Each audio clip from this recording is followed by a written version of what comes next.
Call to order. Good evening, ladies and gentlemen, to the July 16th, 2025 meeting of the Planning and Zoning Commission. The first order of business is a roll call. Chair Height, Present. Commissioner Lang, Here. Commissioner Boone, Here. Commissioner Poland, Here. Commissioner Saunders, Here. Commissioner Wang, Here. Commissioner Arment. Here.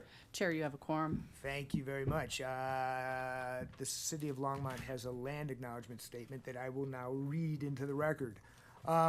We acknowledge that the City of Longmont sits on the traditional territories of the nations of the Cheyenne, Arapaho, Ute, and other indigenous peoples. We endeavor to honor the history and the living and spiritual connections of these first peoples with this land. We commit to face the injustices that happened when these lands were taken, and to educate our communities, ourselves, and our children to ensure that these injustices do not happen again. Thank you. Next are communications. Anything from Director of Development Penland? Nothing this evening other than welcome everyone and happy July. Thank you very much. Anything from Assistant City Counsel Terrell? No, nothing for me tonight. Anything from the Commission? Moving on. Anything from the public? The public is invited to be heard at this point in time. Any member of the public can come up and speak for 5 minutes about matters that are not on tonight's agenda or matters that are not likely to come up on a future night's agenda. Seeing no one present, I will close that. Move to approval of minutes. The minutes from June 18th, 2025 have been circulated. Any comments? I have one. I was not here, but did want to personally thank Commissioners Lukash, Popkin, Flagg, and Chris Tedder for their service to the Commission. Their years of endeavor are greatly appreciated. But then moving on, are there any comments to the June 18th minutes or a motion to approve? I will recognize, lost my seating chart, Vice Chair Poland.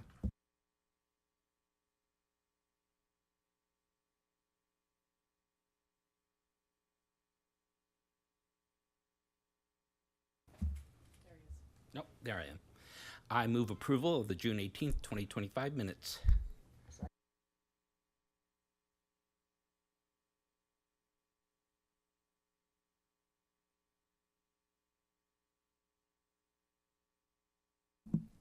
Commissioner Lang, Aye.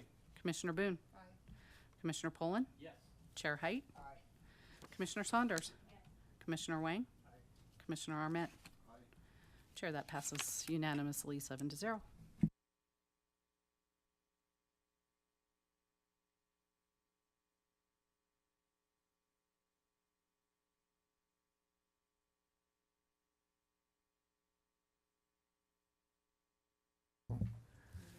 Thank you, Commissioner Wang.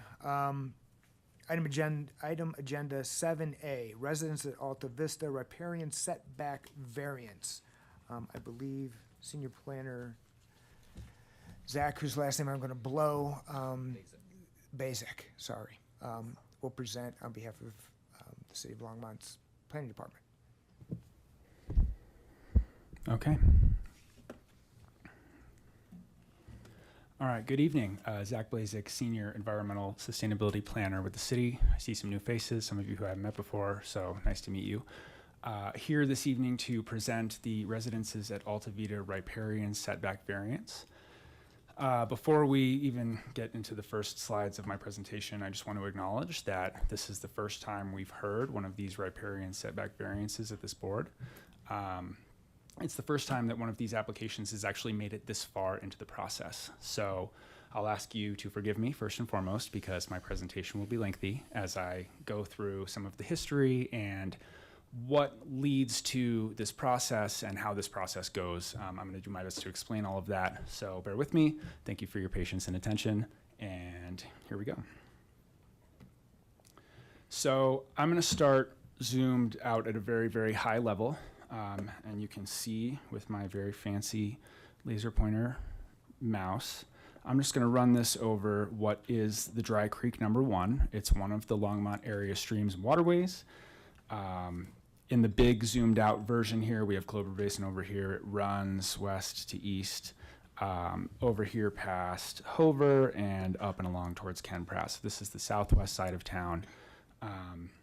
Again, like I said, this is one of Longmont's area streams, so it is subject to a riparian setback. How we get to what that setback is, I'll explain in a moment. But for anyone in the city who wants to do development, new development along this waterway, they are subject to a 100-foot setback. Again, I'll go into more detail, but just at a very high level, this is what we're talking about. So this code section, 1505020F1, applies, like I said, that 100-foot setback to all other stream and creek corridors and riparian areas as defined in Chapter 1510, not specifically listed in Section F1 of that code section. The setback shall be 100 feet, measured from the outer edge of riparian vegetation, including the outer edge of canopy of riparian trees and shrubs. So this code section has a number of waterways and water bodies in the city that are measured to a 150-foot setback. Again, that includes some of our reservoirs, rivers, creeks, a combination of all of those. This is not, or this portion of Dry Creek 1 is not listed in that subsection as one of those 150-foot buffered waterways. So that's how we come to the application of the 100-foot setback. So anybody who, like I said, has a property within that 100-foot setback, they are not allowed to build the following within that setback. So those are all buildings and structures, including accessory buildings and structures, fences and walls, streets, access drives, parking areas, outdoor storage. Basically anything you can associate with development is not permitted within that 100-foot setback area without a variance. So how do we obtain relief and get that variance? So the way this works is a little non-traditional from your regular standard variance process. In this case, City Council is the deciding body. Planning and Zoning Commission is a recommending body. And they, the council, may reduce setbacks if it is determined that the setbacks are greater than necessary to protect stream and creek corridors, riparian areas, and wetlands. So basically, it's up to the council to determine and up to you all to make the recommendation of that determination, whether it is necessary for a setback to be in place to still protect that stream and creek corridor, riparian area, wetland area. So zooming in just a little bit farther, the property in question is 2475 Bent Way, which is currently vacant. It's south of the residences at Alta Vita, and the residences at Alta Vita are the applying entity looking to expand what is their memory center and independent living center to the north. So more additional senior housing. The property is bound by Fordham Street on the west and Dry Creek Drive on the east, Bent Way to the north, and the actual Dry Creek corridor, and there's a Greenway bike trail there as well, to the south. The property is just shy of 17 acres. It's part of the St. Vrain Center annexation. It's zoned a combination of regional center on the east side and multifamily on the west side, and the comprehensive plan designates each as the same. Right now, the property is being used for agricultural purposes. It's a greenfield, and so we are going from greenfield to infill development. So I just want to be super clear, so bear with me. Like I said, Alta Vita Senior Residence is the existing assisted living facility across Bent Way to the north. We are right now reviewing just their variance application, not their full site plan, not their fully engineered drawings. This application is just to evaluate the riparian setback variance. All of the conceptual plans that the applicant has provided is what staff have used to come to the determinations that we have through this review process. And anything that is approved, if this variance is approved, would be subject to application to that future site plan if when it comes in. That make sense to everybody? Okay. Okay, so the applicant is going to go into full detail on what they are requesting, but I'm just going to give a very quick overview of what we're talking about on the property specifically. You may want to look just at your screens because this is teeny tiny for me. Right now, the property is bound by the red lines. The solid yellow line is the riparian habitat edge, so that goes all along Dry Creek to the south. The dashed yellow line is the 100-foot riparian setback, so you can see what is proposed with a conceptual future development within that setback area. And basically what the applicant is asking for is relief from that setback all the way to the edge of the sidewalk. Again, they'll go into more detail about their specific request and what impacts there may be from that, but this is just a high level. This is what we're talking about. So, there is a different set of review criteria from your traditional variance as part of this application. Those criteria are listed on the screen. I am going to go into very specific detail about the first one of these, which is highlighted in yellow, and I'll explain why in a minute. But I do want to point out, we did give everyone on the commission a printed copy of the slideshow. I'm going to go through a whole bunch of stuff here in a minute, and I just would appreciate if you would write any questions or notes down on that as we go along. Hold your questions till the end in discussion. That way I can just slam through this as quickly as I possibly can. So again, the first of the review criteria in section 1505.020 mandates that a development has satisfactorily completed a sustainability evaluation system worksheet. So what is that? Basically, it's an Excel spreadsheet. It's used as a tool for both staff and the applicant to evaluate impacts to ecological health and the natural environment as part of a proposal for a variance. It is additionally designed to allow the applicant to explain methods of mitigation from any anticipated impacts, provide analysis and context into site design choices that may contribute to ecological health and sustainability on a site, and any of those impacts or benefits to adjacent riparian habitat. So the way this works is that the applicant completes this evaluation for themselves, and as part of the staff review, we also complete the evaluation, and then we compare our scores at the end. The worksheet applies an individual score to 17 different categories. We're going to spend some time getting into each of those in a moment.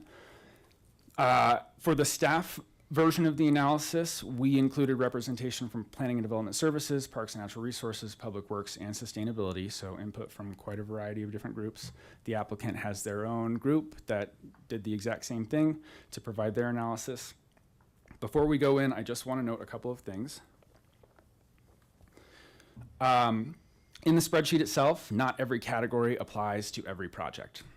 So what I mean by that is each application is evaluated against the SES with the consideration of each individual site's context. So any given site is eligible for its own given score.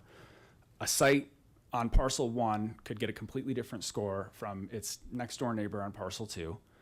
And basically it's just the context of each individual site that amounts to that score. Couple of other things, just because a project gets a positive score in the SES, that does not mandate or guarantee approval. And just because a project gets a negative score in the SES, that does not mandate or guarantee denial. Meaning you do not need to base your decision to recommend in this application based on the score itself. This is just part of the context that you can use to come to your final decision. So up on the screen, and again, I do apologize, this is so very small, but this is just a quick example of what a column in the spreadsheet looks like, or what a row in the spreadsheet looks like. So you've got your, over on the left side, you've got the category. In this example, it's aquatic habitat. You've got the code section that we are basing our evaluation on. You've got the way that the category can be scored. So in this example, it can go from -1 to 1. In this column, you get the score that was assessed. And in this column, you get any basically correspondence about why we got to that score. So this is what the spreadsheet looks like. A copy of both the staff spreadsheet and the applicant spreadsheet were provided in the project attachments. We can use those to go over some of our feedback if you have questions later on the road. But for now, that's just kind of what it is and what it looks like. I am now going to go down through each of the categories to kind of talk about how the staff specifically got to our score. I will try to go through some of the ones where the staff and the applicant meet the same score as quickly as possible. And if you have questions about that, we'll get to that in the end. I'm going to try to focus the majority of my discussion here on ones that we did not score the same. So we're going to start at the very top, which again is this aquatic habitat category. The biological characteristics, quality, and hydrologic integrity, of surface water and groundwater that support habitat in the riparian area. Protecting and restoring aquatic habitat helps maintain critical ecosystems in the riparian area. So in this category, we can score from a -1, indicating that aquatic habitat is impaired or damaged, to 0, aquatic habitat is maintained, or 1, we restore or improve aquatic habitat with the proposed development. The applicant in this category scored 0, indicating that existing habitat is maintained. Again, with all of these, the applicant will have the opportunity to come up and explain their score, so I'm going to kind of try to breeze through those. But staff on this one, we scored a -1, and that's simply because points are not awarded in this category for improvements added based on stormwater. Points for those improvements are considered elsewhere in the document, so we can't give points for just stormwater improvements specifically in this category. We've still evaluated the whole site and identified a net negative impact with the addition of engineered urban environment. Basically, adding any urban area within the scope of the riparian setback is anticipated to have some level of negative impact on aquatic habitat. So we went with a -1 here. Again, this is just one example of staff and applicant have different scores. For all of these, through the presentation, I'll have a little does not equal sign for those ones, so keep your eye out for that. And hopefully that'll help us be able to find these later on when we come back. The next category, wildlife and habitat, non-aquatic wildlife species and biological and physical features in the riparian areas that support them. This category is rated from -1, again, impairing or damaging existing habitat, 0, maintaining existing habitat, 1, restoring or improving habitat. Staff and the applicant both scored 1 in this category. The staff reaction is we reviewed the application materials and they indicate that habitat will be restored and improved to some degree within the riparian setback area, specifically focusing on the removal of noxious trees and the addition of native plantings and seeding along the landscape section between the high water mark and the bike path. That's a noted improvement for us, so we agree with the applicant. The score is 1. The next category is waterway water quality. Improvement of existing surface water and groundwater quality, not stormwater runoff, in the riparian area will help meet adopted stream standards and designated uses. So a -2 in this section violates adopted stream standards. A -1 adversely affects water quality in some way. 0 maintains current conditions. 1 improves water quality, and 2 improves water quality for listed impaired waterways. So this is an example of a category where a score of 2 is not available to the applicant because this is not an impaired waterway. So for both the applicant and staff in this category, we came to a score of 0. We identified that the proposal will maintain current wastewater quality standards on the site, and we will move along. Okay. Up next is pollution source reduction. Control of the use, production, or discharge of chemicals, organic matter, sediment, and other pollutants from entering the environment.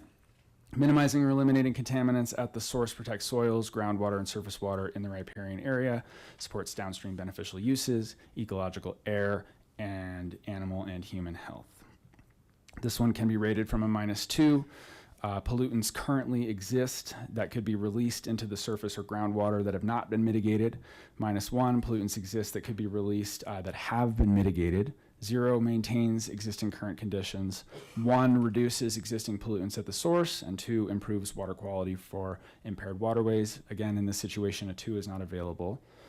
The applicant scored -1, acknowledging that pollutants may be introduced to the surface and groundwater. Staff agree. With any new development, any variety of pollutants could be released into the riparian setback area from the parking lot or anywhere else in the development. in our discussions, it was considerations like fuel or oil leaks from vehicles, landscape equipment, the use of pesticides on landscaping, fertilizer for landscaping, and then your routine pet waste and trash. We identified elements of mitigation proposed on the site, so we were able to avoid a -2, but we agree on a -1. Okay, up next is stormwater management under 1 acre. I'm not going to read all this to you because the site is over 1 acre, so we did not consider this category for any points. Staff and applicant agree there. The stormwater management over 1 acre category, control of treatment of stormwater runoff reduces pollutant loading, protects water quality, and improves conditions for in-stream aquatic life in the riparian area. So this category can be rated from 0, which meets basic stormwater management requirements. We don't have a negative score here because we're not going to approve a project that does not meet those standards. 0 or a 1, which includes distributed rain gardens where stormwater infiltrates all applicable runoff. We agreed with the applicant on a score of 1 for this category. Stormwater management details were added. There is rain garden usage in the concept plan. We will expect to see that with the site plan. And again, we agree on a score of 1 here. The next category is floodplain protection, the preservation of the function and integrity of floodplains to minimize flood-related events. This category can be rated from -1, which only elevates improvements, to 0, which meets code requirements, to 1, no new structures in the floodplain, to 2, no new structures in the floodplain, existing or new. So the applicant gave themselves a score of 2 in this category, citing that all structures will be located outside the 100-year floodplain. Staff scored 1 in this category, so there is a difference. While we agree that there are no new structures within the 100-year floodplain, there aren't any structures being removed out of it as part of the proposal. So we did not believe that the application was eligible for a score of 2 on this one, just based on that criteria.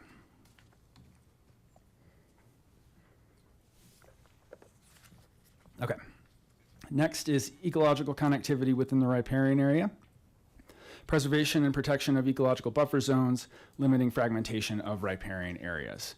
So this is scored from -2, which we see severance in existing connectivity within the riparian area, -1, degrading or decreasing existing connectivity within the riparian area, 0, maintains existing connectivity, and 1, enhances or creates connectivity.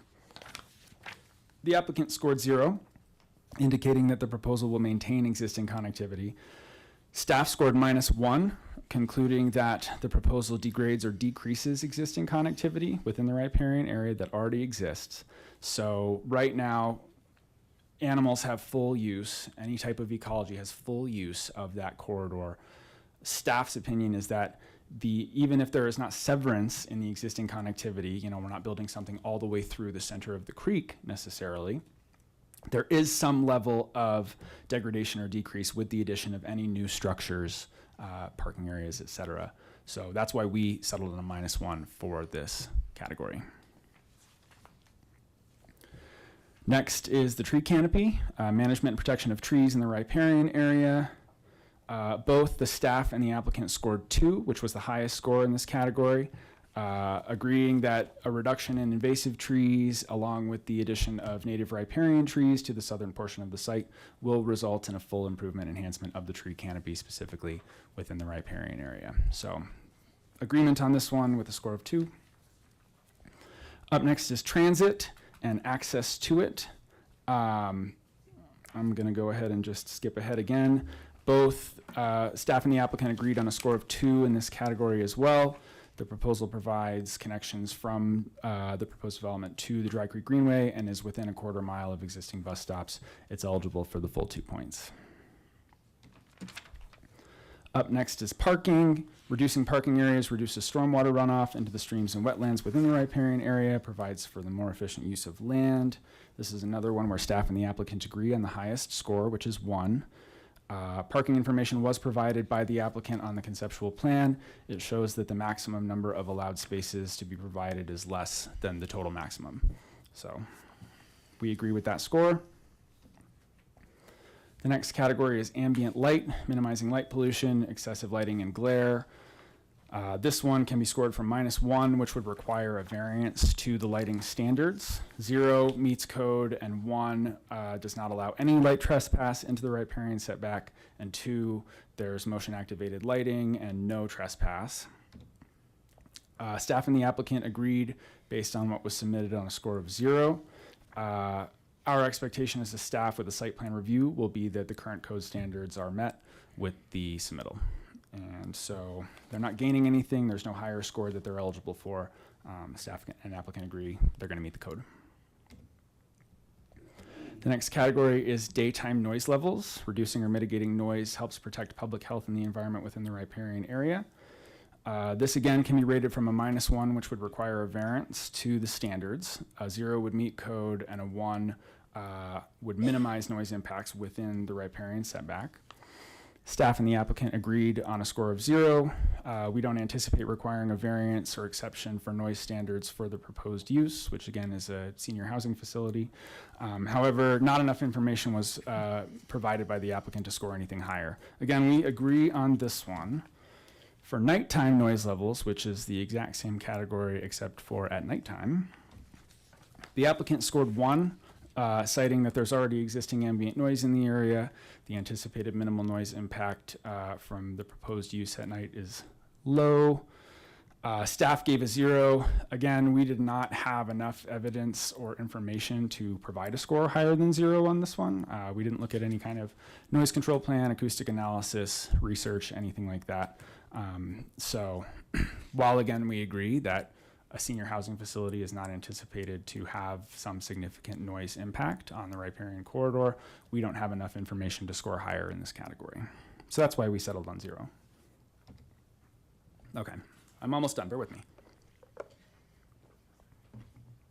Vegetation. Protection or preservation of existing vegetation and soils and the use of vegetation that is native or suited to local conditions improves the riparian areas and protects the watershed. Appropriate vegetation supports ecological balance within the riparian area and can reduce maintenance costs. This one can be scored from -1, native vegetation is removed, 0, native vegetation within the setback is maintained, or 1, native vegetation within the setback is enhanced. And we agreed with the applicant on a score of 1. There are noxious trees and other weeds being slated for removal, and the landscape plan that was provided indicates that native trees, shrubs, and pollinator-friendly plantings will be established at the recommendation of a professional ecologist. We'll see native tree and shrub coverage increase, and it is anticipated that native vegetation within the setback will be enhanced as well. So agreed on a score of 1 on that category. 16, heat island effect. Pavement structures or materials that increase heat retention. Urban temperatures can be reduced through the use of options like light-colored pavement or roofs or green roofs. Reducing heat island effect protects native species within the creek or stream and riparian area that may be sensitive to higher temperatures. This one can be scored from -1. No use of shading or light-colored surface materials. Dark materials are retained for impervious surface areas. To 0, maintaining existing conditions. To 1, light-colored surface materials are used, shading is incorporated. And 2, the best thing you can do is install a cool roof. The applicant scored 0, noting reductions in the area of exposed asphalt as a result of below-ground and covered parking, as well as additional shading within the riparian setback. So that claim is in the direction of, there's a net 0 outcome with what they're proposing. We scored a -1. Elements to specifically offset heat island effects, like the cool living roofs, like colored materials, and everything listed on the previous page are not shown in any concept plan with the submittal. We've determined that the criteria to obtain a score higher than a -1 have not been met. So with more information, maybe we could get there, but we don't have that information with the submittal. So we settled on a -1. Last but not least, infill or redevelopment of underutilized land or development of pockets of undeveloped land surrounded by existing development, promote the use of existing infrastructure. We both settled on a score of 0 for this one. This is an infill site. It meets the criteria, and so we agree on that. So with that long analysis, The applicant's final score was 10 in their spreadsheet. The staff final score was 5. So again, there are some differences. We can talk through those in the discussion portion, but that's what we came to through that SES process. I'm going to quickly touch again on the specific review criteria for this project. This is in that species and habitat protection section of the code. The applicant will speak specifically to how these criteria are met. They will also speak specifically to how the standard review criteria for all application types are met. I just wanted to highlight that they did comply with the sustainability evaluation system, and they would be required to mitigate any impacts of development as conditioned or approved through this process. Some nuts and bolts. No neighbor input was submitted during the neighborhood meeting, notice of application, or leading up to this public hearing, so I have nothing to share on that. With that, you have the following options to make your decision. You can recommend approval of the residences at Alta Vita riparian setback variance. You can recommend approval with conditions, or you can recommend denial.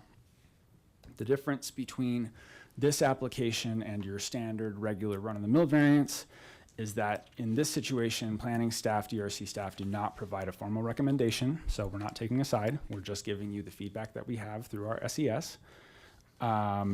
So again, the sustainability evaluation is the tool that you can use to consider staff's feedback for your recommendation. And that is the end of my long presentation. Thank you for bearing with me. I will turn it over now to the applicant team. Thank you, Planner Bladzak. And now the developers team.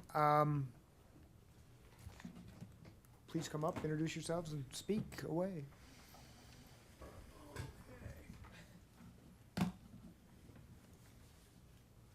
You got that little red thing on? Thanks, Grant. Good evening, ladies and gentlemen of the Planning Commission. I'm Don Macy of Macy Development Company. Let me get another slide up here. Oh, I can run this now. Here's our project team. It consists of our family, which is my son Parker and daughter Sloan behind me, Heather Houston, and Catherine Barthel with Birch Ecology, and Joel Paz, who's our civil engineer from Rocky Ridge Civil Engineering. I would like to give you some more background on what we've done here, what we plan to do, and kind of what the situation is presently. If I can run this. Our family's been here 100 years, and we've owned this property 64 years. And to outline the original property, it goes along Nelson Road, down Hover Road to, what is that drive down there? Anyway, and then back up Fordham Street, which was about 200 acres. And we annexed this in the early 1980s and started mostly on the retail development along Hover Street, most of which we still own and operate, including the King Superstore, which is this one here, the big one, which most of you are probably familiar with. There's a series of banks and restaurants and other things like that in there.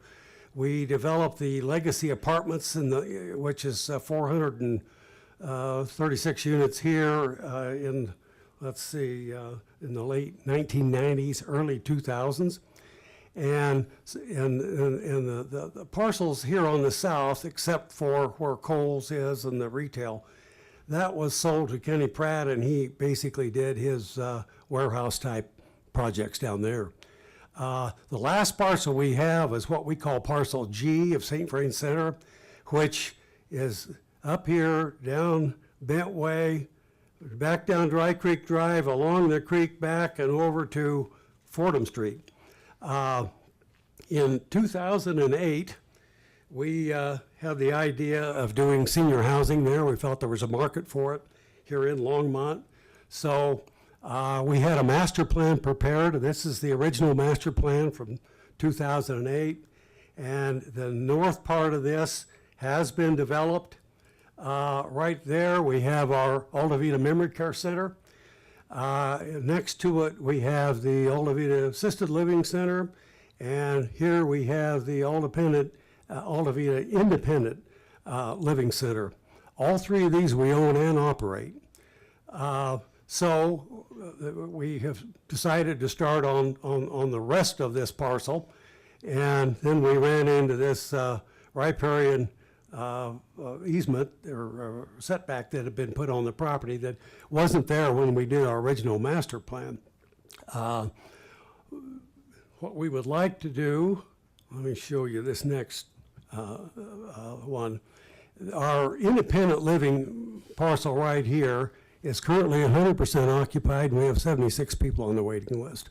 So we'd like to do another independent facility, which also helps the other two facilities as well.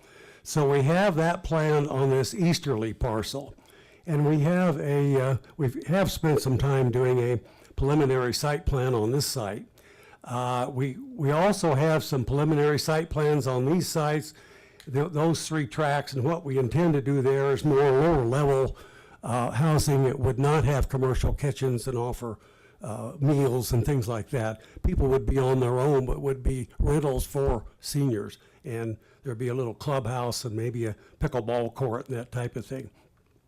But as you can see from this exhibit, that if you follow this dotted yellow line where the current riparian setback is, it substantially restricts what we can do on that parcel. And it really almost eliminates the development on certain areas of it, especially toward the west end over here where it's higher in terms of the proposed development. So that's why we're asking for this. We'd like to see the riparian setback reduced down to the north edge of the bike path. The bike path was put in there, 8 or 10 years ago in conjunction with the Platte River Power Authority, which we let them come through there to do a backup to their substation. And there's a huge power line underneath that bike path. And they have a 15-foot easement in there as well.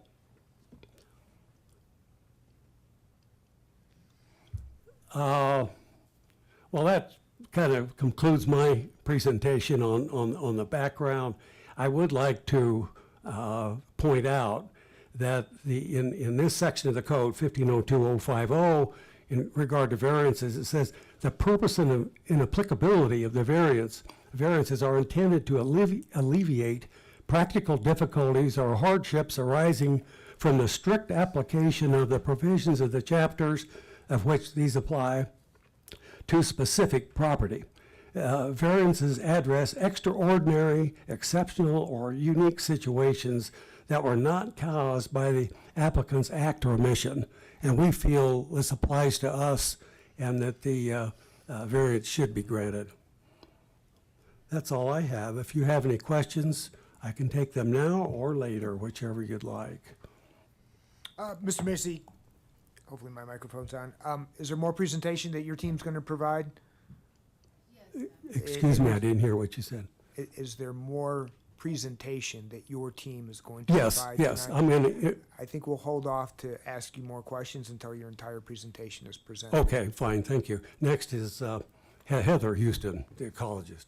Thank you. That goes forward and that goes backwards on those. Thank you. We'll move this so I can still on your phone. Oh, that's your phone.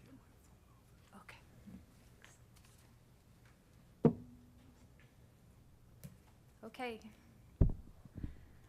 Good evening. I'm Heather Houston from Birch Ecology, and I'm not only the president and senior ecologist of Birch Ecology, but I'm a resident of Longmont. And I've lived in the Renaissance for 20 years. I shop at the King Supers. I regularly ride on the Greenway Path through the project site. I bank at elevations, and I know the area well, and I think it makes me uniquely qualified and gives me a unique perspective for evaluating this type of project. Our company was brought onto the team in 2024, and we've prepared some key supporting studies, which I hope you've had the opportunity to review. Maybe you haven't. Zach has reviewed them. Those include the riparian habitat assessment and the setback evaluation memo. And then also we prepared a cover memo to the variance worksheet the SES worksheet, and discuss the review criteria in there. We also worked with Joel and Rocky Ridge Civil Engineering to complete the SES variance worksheet. We prepared the conceptual landscape plan, and Joel worked on the concept stormwater conveyance and water quality management plan, which we'd like to share with you. And then also a general ecological resources survey was prepared by Western Environment and Ecology back in 2023. So my presentation's gonna be split into 4 parts. The first part is the existing and proposed conditions. I wanna go into the habitat value and landscape context, discuss a little more about the existing and proposed conditions within the setback, talk about the conceptual landscape plan and the concept stormwater conveyance and water quality management plan. Then we'll also go into the variance review criteria for a reduction of riparian setback. We'll go through the SES variance worksheet, and because Zach's already gone over it once, hopefully we can go a little farther. But I think discussing part 1 and the variance worksheet really just lays the foundation for all the other reviewed criteria, and hopefully that part will just flow pretty quickly. And then I'll have a brief conclusion.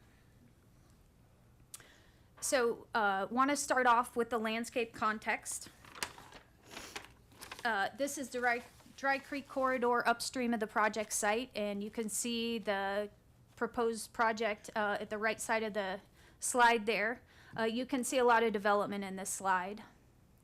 And then moving downstream, you see the project site and also the area downstream to the east of Hover.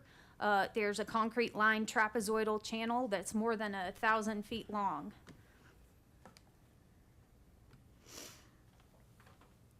And these areas are important for considering the landscape context and the habitat value and the potential wildlife use, which all factor into the evaluation of potential impacts. And so this is a drone image of the site. We're gonna come back to this image. You can see the Dry Creek corridor on the left-hand side there, south of the bike path. You see the proposed development area on the right side, north of the bike path. You can see the Max Tech Center just south of the creek there, and you can see phase 1 of Alta Vida north of Bent Way there, and Dry Creek Drive is in the foreground. So this map shows the existing condition and the riparian setback as it exists today. So we mapped the solid yellow line, which is the edge of existing vegetation. As Zach explained, the yellow dashed line is 100 feet from that. And the magenta areas are areas of Russian olive trees that we mapped, and that is a state-listed noxious weed. So I have a few photos to show you the condition on the site. This is part of the riparian corridor. That's one of the nicer areas, kind of towards the western side. Those are non-native willow trees. They're located on the south side of the creek. Going farther to the east, you can't quite make it out there, but there's a little bridge crossing there at Dry Creek Drive. The trees are mostly on the south side here, and on the left side you see a bank that doesn't have as much vegetation. That's one of the areas we hope to enhance. And then this shows you really the transition that's provided by the bike path with, you know, higher quality habitat on the south side and less valuable habitat on the north side. And then if we skip to the north side of the bike path, this is what it actually looks like within those 100 feet. So as an ecologist, you know, this is not providing a lot of high quality habitat value today. This is a view, a panoramic view. You see the creek in the background. Those green plants are alfalfa. There's some non-native grasses and weeds. Then you see the Max Tech Center in the background. And then there's areas like this that have been disturbed. There's some utilities that have gone through their, you know, past work. And so this is not what we view as a high quality habitat. There's not cover, there's no trees and shrubs. And so going back to the drone image, now we can see the riparian habitat on the south side. We say this is good habitat for urban adapted species. That means animals that can live in this type of developed environment. On the north side, we see an area of limited habitat value. And then this red oval shows that one area I pointed out in the photos where we like to add more trees and shrubs. Our plan shows more native trees and shrubs on both sides of the bike path, and we think this is an improvement over the existing condition. And so this map shows where we would propose the riparian setback line to be, that blue line right on the north side of the bike path. And this shows both the lines. And you can see that the area between those two lines doesn't include any areas of native vegetation. It's those lower quality areas bordering the bike path that I showed in those photos. So this is the overlay. This overlays the development on that plan, and it shows some of the conceptual stormwater conveyance and water quality management plan features. We've incorporated rain gardens for water quality. There's bioswales. We're going to focus on LID design principles. But one of the difficult parts of this is that it's only at a concept stage and we don't really have the grading plan. So obviously there's a lot of details that can't be dialed in yet, but still there's certain things we know we can do. This is an overview of the conceptual landscape plan, and this just focuses on the area of the existing 100-foot setback north and south of the bike path. And zooming in on this, you can see, what's proposed. This is the west side, tracks A and B. We've got pollinator-friendly seed mix and shrub and tree plantings. And then when you go towards the middle, track C, there's more room to work with. We have more trees and shrubs on both sides, pollinator gardens. If you look at this map, most of what's in that area between the bike path and the yellow dashed line is landscaping. And then going farther to the east with track D, the same is true. We have a detention pond and rain garden that are going to have native seed mix and tree and shrub plantings. We're putting more trees and shrubs close to the bike path to add more shade there as well. So this plan would include 21 additional native trees and 154 shrubs. So that's 175 trees and shrubs. And I'll note there's going to be additional tree plantings, both ornamental and native, throughout the development once the full landscape plan is developed. That's a future task when the planning gets farther along. But this is areas we know we can think about that are immediately to the bike path. So now I'll go through the review criteria, part 2 of the talk, for the setback. And as Zach said, that the setback can be reduced if you determine that it's greater than necessary to protect the stream and creek corridors, riparian areas, and wetlands. So the SES variance worksheet, as Zach noted, our original or our revised submittal gave a +10, with further explanation in staff review regarding the floodplain protection, we would have scored a +9. And I want to say that, as Zach noted, there's 17 categories. We ranked 16 of them. We agreed with staff on 12 out of 16. And there were just 4 where we disagreed. But, as Zach had pointed out, this is a new process. Many of the differences, I think, come from how you interpret the scoring system.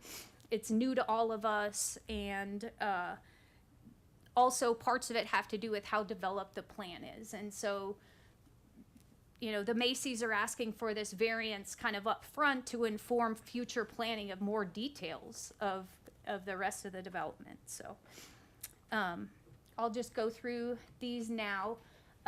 Aquatic habitat. So as Zach noted, we did have a difference here. We gave it a 0, staff gave -1. And the staff report says there's a net negative impact from the engineered urban environment draining into the aquatic habitat. So to me, this means water quality impacts. But the rating criteria says that no points can be gained for stormwater improvements. So to me, this one's a little bit tricky. It doesn't quite make sense compared to the other criteria, because we're thinking of the impacts, but then there's no credit given for mitigation for water quality impacts. So that's one difference, I think, in just how we rated that one. And it's new. So I think it's important to consider the existing impacts and water quality of the area, what species are present now, and how sensitive are those species, given the existing environment around them. And so I would argue that with mitigation of runoff through LID design principles, that we would not have a significant adverse impact. And that's why we scored at 0. Wildlife and habitat, we agree on that one, that it restores and improves existing habitat. We've discussed reasons why we think that's true. Waterway water quality, we also agreed on that one. It will maintain existing conditions with proper implementation of the stormwater management plan and best management practices to be used during construction. Pollution source reduction, we were confused about this one initially, how to rate it, but staff helped us to understand the scoring better. And we realize now that we're not eligible for a score higher than 0 since there aren't existing pollutants, which I think that could be argued depending on which pollutants we're focusing on. If on other criteria we're saying there's automatically impacts from urban development in an area that that those may already be present, and that, you know, this project won't be creating a significant adverse change to what the conditions that exist today. So I bring this up not to argue the outcome, but simply to just help all of us figure out how to use this tool and how to interpret the criteria for this project and future projects, because this is important. In the end, we lowered our score to -1 because we weren't able to say that 100% of all the runoff everywhere from the development will be treated. And like I said before, we don't have the full grading plan yet, and that's too much to promise or say at this point. And that's a goal. But we need to have a grading plan to really be able to adequately rate and confidently say that. Stormwater management, both staff and Birch agree on a 0 score for this category. The project will incorporate LID design principles and will use bioswales and rain gardens to infiltrate runoff. Floodplain protection, we actually lowered our score here once we understood better what the rating was. That because there wasn't a building there now, we couldn't get it to, so we lowered it to 1. It's confusing, and we're just learning how this works. So on some of them, when I first read over this, I was asking Zach, you know, wait a minute, am I rating the existing condition or the proposed condition or both? You know, and so they helped us explain. They really were very helpful, and we appreciated the guidance. Ecological connectivity. Now this is one, another one we don't agree on. And I think, again, the landscape context really matters, and it depends on whether you're viewing this in a theoretical sense or more of an actual sense of the boots on the ground condition. So looking at the landscape setting and the existing condition with a 100-foot setback, it's important to think about which species are present and how sensitive are those species because of what's already there. What types of animals live in this area? In my view, the important area is the east-west movement corridor parallel to the creek on the south side of the bike path. That's where the trees and shrubs provide cover for animals. It's where the water is. It's where they would rather be moving about more than what we saw north of the bike path, right? It was mowed, there's just like weeds and a little bit of alfalfa, and it was very exposed, and so that's not a priority area compared to the area south of the creek. It's not part of a linkage area that's connecting up more important habitats, just because of the surroundings and also the concrete channel east of Hover. All of that really severs a connection to other areas downstream.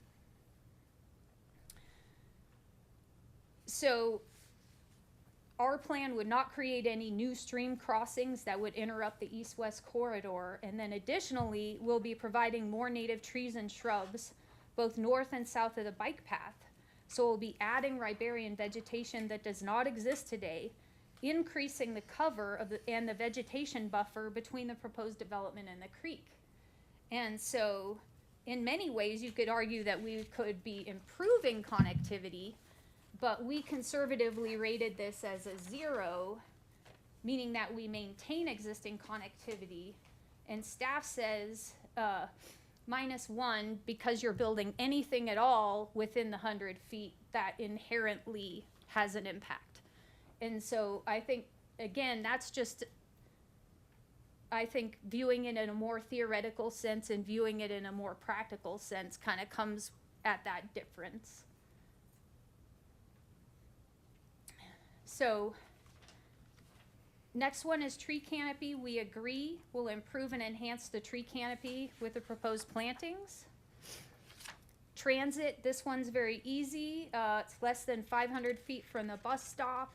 There's gonna be good pedestrian connections for seniors that would go to the shopping center to the east, the park on the west side, the bike path. Parking, we've already, it's shown yellow there because our score was raised from the first round. We're providing less than the minimum, or the maximum number of allowable parking spaces. Ambient light, Zach explained this one well. You know, we don't have a developed lighting plan yet. We know we're gonna meet the code. There's strict limits because of the proximity to the airport as well. Daytime noise levels, it's pretty quiet over there, but we figured, you know, we'll give them a 0 on this one because there could be a noisy delivery truck during the day. Nighttime, we disagree on. I understand what Zach said, we didn't provide proof, like a sound study or anything like that. I'm just kind of using logic and personal experience from having ridden my bike. I ride my bike, my cruiser bike to dinner on that bike path, and sometimes when I'm coming home, you know, we go by there, and I was thinking about, I was like chuckling, like they're not having parties out there, it's quiet. And so I also think that it's relevant to consider the existing ambient noise environment. I went over there 2 nights ago. You know, standing there, you can hear the traffic on Hover. You can hear motorcycles racing on the diagonal highway. You can hear Dry Creek. I mean, these are busy roads. And so if there were really sensitive species to this noise, they're already not there. There's industrial fans at the Max Tech Center that seem to run all the time. So there's sounds already. And, you know, for us, the existing, or the future proposed senior living is not going to create a significant adverse impact on the noise environment, changing it in any real way. We went over there, you can get a decibel meter app on your phone. We went over there and said, okay, let's measure this to show how quiet the existing facility is. And you couldn't really get a reading that just measured that, because what you hear is the traffic and other sounds around the area. So I don't know if this will work well. Maybe this won't work. This was a video that I don't think it's. Huh. Oh. Oh. That goes back and forth. I don't know if this is gonna play. But if I played this for you, you would hear, and it was just chance too, because this was the first video I took, but you would hear a motorcycle in the background, and then you hear a finch singing, and then you don't really hear anything else. It's like a ghost town over there at night. Oh, now it is playing. But there's no sound. Which was the important part. But you can see no parties. And it's quiet. Yeah. So, and then that's panning around. That's the proposed development area and the creek in the background. Okay, so you can take my word for it on the noise. But I think it's not too much of a stretch on that one without having like acoustic studies. Vegetation we agree on. We're going to improve the conditions, enhance it with the plantings, controlling the noxious weeds. Heat island effect. We scored 0 for like the net change, but I understand, like Zach said, we don't have a full landscape plan yet that would show where tree plantings may be around the parking lot. We did make the point that, you know, some of the parking's been moved into covered garages, there's parking below living spaces, and so that reduces the area of surface lots. And we're gonna add trees and shrubs for shading that don't exist today. So we were kind of taking that as a net change of 0, but since we don't have the full landscape plan, you know, I understand why there's a difference on that one, but that's just where that came from. Infill or redevelopment, we agree on this one, surrounded by existing developments, existing agricultural use. So staff score +5. Zach's report says that was a very good score, so we were pleased with that. And Birch score +9, that's with the 1 point I lowered from that floodplain thing once I understood it better. So I know that's a lot. I'm hoping that just lays the groundwork for all these other things that we can kind of breeze through why we rated things the way we did. So the second criterion is the project is designed to preserve or enhance the ecological character or function and wildlife use of the natural habitat or feature, and to minimize or adequately mitigate the impacts of the development. So here again, this is where I say the landscape context matters. You know, what is there? The existing, what's the surrounding environment? So native habitat is limited to the creek corridor south of the bike path. The surrounding developments and the concrete lined channel downstream of Hover reduce the wildlife habitat value and use of the site in the existing condition.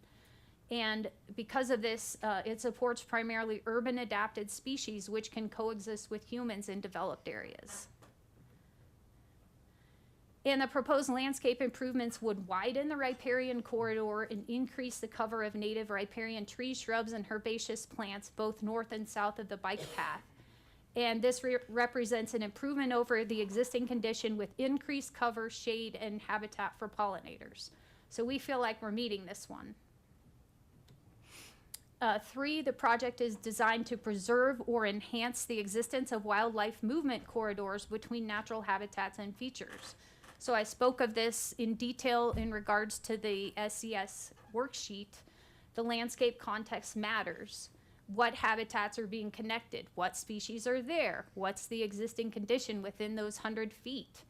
The east-west movement corridor is the important area, and that's along Dry Creek, south of the bike path, and that's going to be preserved and enhanced by managing noxious weeds and by additional native plantings. And there will be no new stream crossings intervening that east-west corridor, which is important.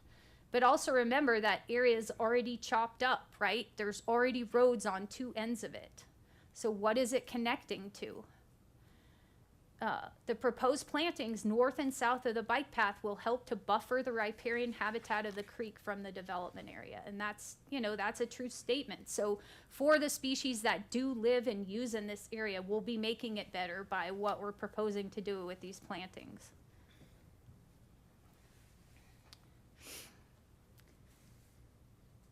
So given the mowed condition and lack of woody vegetation north and south of the bike path, these plantings represent an improvement and would create a more protected movement corridor.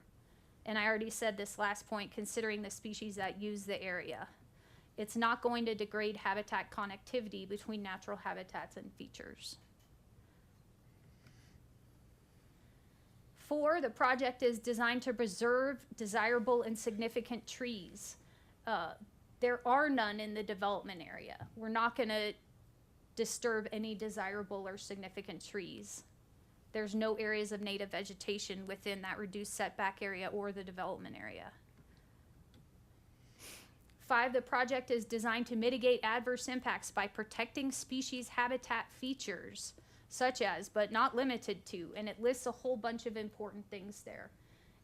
The development area north of the bike path does not have any of these high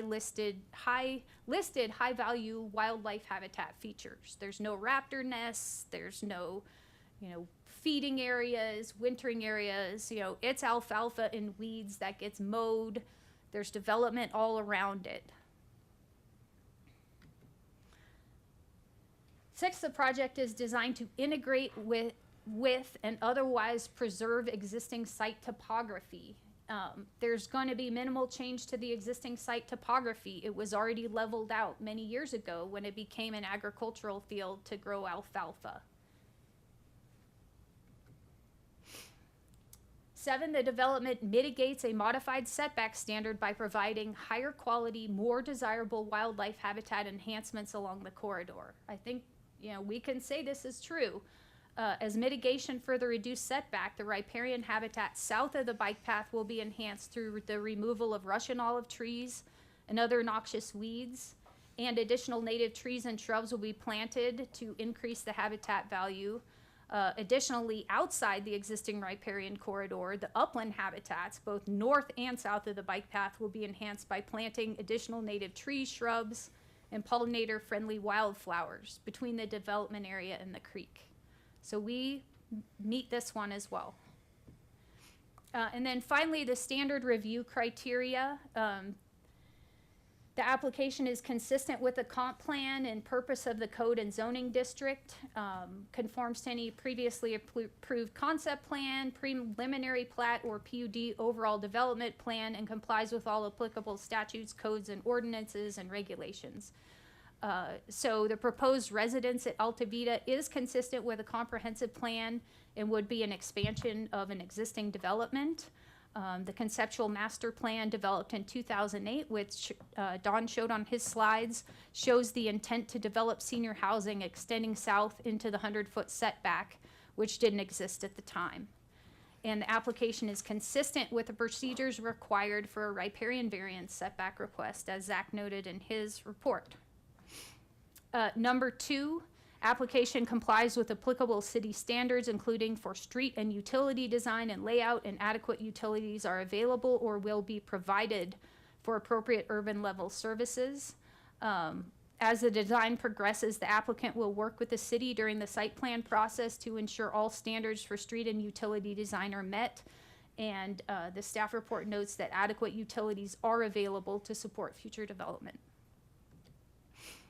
The application proposes development that's compatible with surrounding properties in terms of land use, site and building layout and design, and access. The project is an expansion of existing development and is compatible with surrounding properties in terms of the land use, site and building layout and design, and access.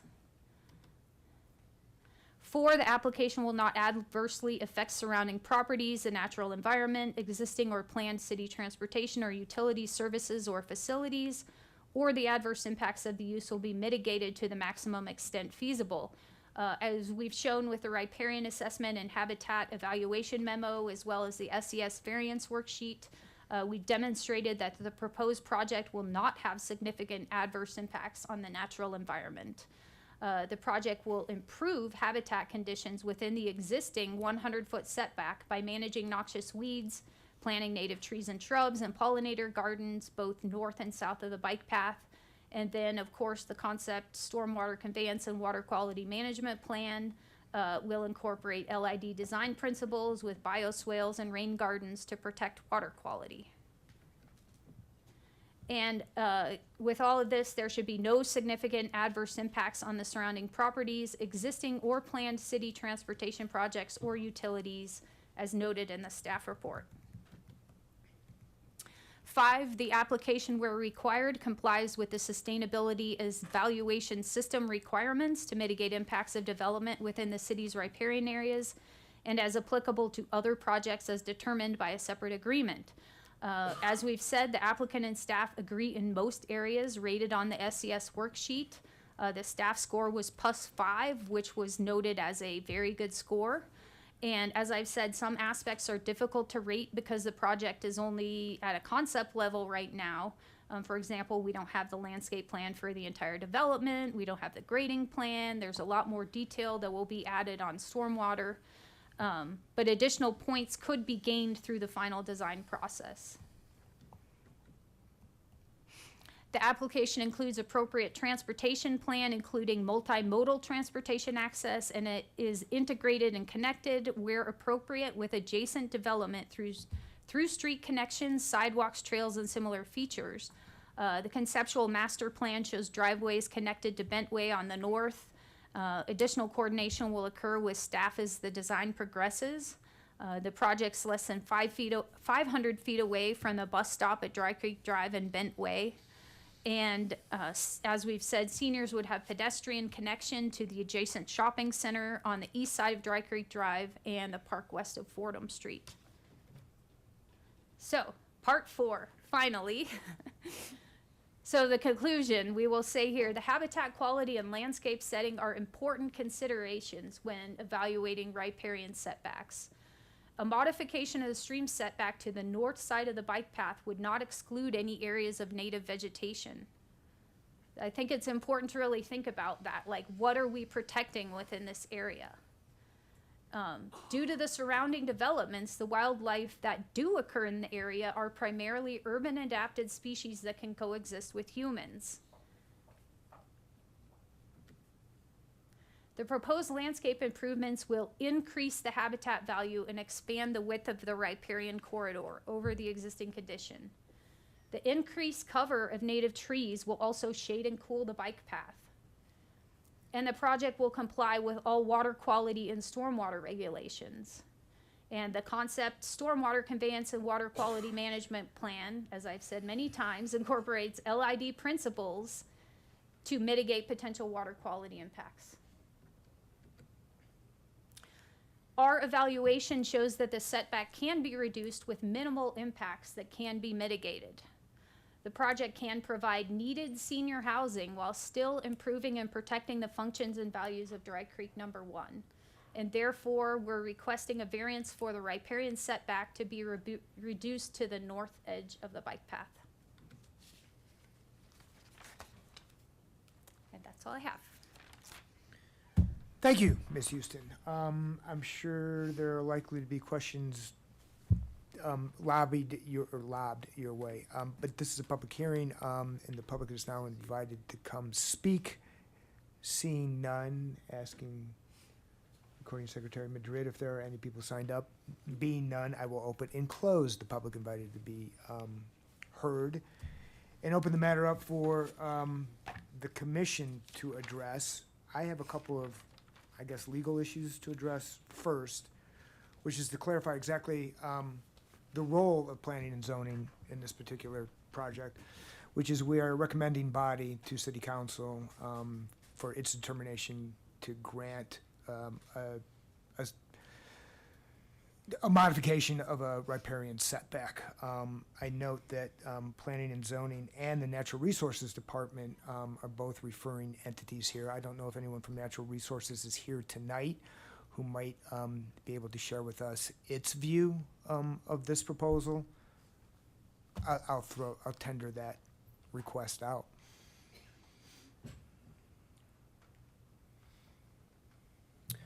Good evening, Commissioners. I'm Jim Crick, Ecosystem Manager for Parks and Natural Resources with the city. We played a pretty significant role in helping evaluate the SES evaluation for this proposal. And I guess really to get to the point, Parks and Natural Resources staff would recommend that the Commission recommends the Council to approve the variance with the condition that they are able to, particularly to meet the landscaping plans that they had for the improvements along the riparian corridor south of the bike path. We had a couple of questions on whether that's feasible. One being adding the vegetation to that area. Is that feasible considering floodplain in the urban area and making sure that that doesn't widen the floodplain?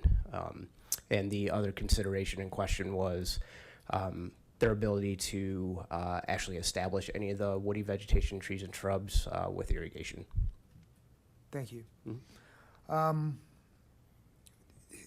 My question for you would be, north of the bike path, did you have any concern about the desert, the fact that there's nothing growing north of that bike path, and is there anything that we might consider that should be added to that area? No, I don't think there are any serious concerns about that area. I know with the consultant's previous presentation that they were getting into some of the more details about the ecology of the area. In scoring and using the scoring system with the SES, it's a pretty binary system, and purposely so that is more objective. So really from staff's perspective in the scoring, really if there is any impact to particularly like the wildlife corridor, whether or not that corridor has significant ecological value or not, we would have to score that as a negative impact to that area. But overall, I would not consider those impacts to be very significant. Great. In that regard, to the west, there's a park, the name of which is going to escape me right now. Willow Farm. Willow Farm, and then further west, it looks like there's green space, a significant amount of green space around Dry Creek number 1, and then eventually between, I think it's Grandview Meadows Drive and Mountain Drive. This is a 150-foot riparian setback zone, suggesting to me that all of that area to the west of this particular property might be prime wildlife habitat corridor. Is that correct? Yeah, I think that's a safe assumption to make based off of how we set the 150-foot setback for that area. Great. And then when you get to the 16-acre facility, half of which is tightly mown, which used to be an alfalfa field, is there? I've not seen any indication that there was any review of any species that might use that area, even though it is, I think in the words of Ms. Houston, highly degraded. Is it used at all? Do we know? We don't have any necessarily have any data ourselves in the city for wildlife usage in that particular area. Okay. Thank you very much. I'm going to shift back to Assistant Attorney Terrell to ask questions about, as I read this variance request, it's an atypical variance. We use the standards set forth in the modifications of stream corridor setbacks as the guiding principles by which we make our recommendation to City Council. But City Council then needs to consider a plan, and then we are supposed to make our recommendations to City Council based upon our review of both the development plan and this variance request. We don't have, and I can't really fault the developer for coming this way, but we don't have any development plans in front of us.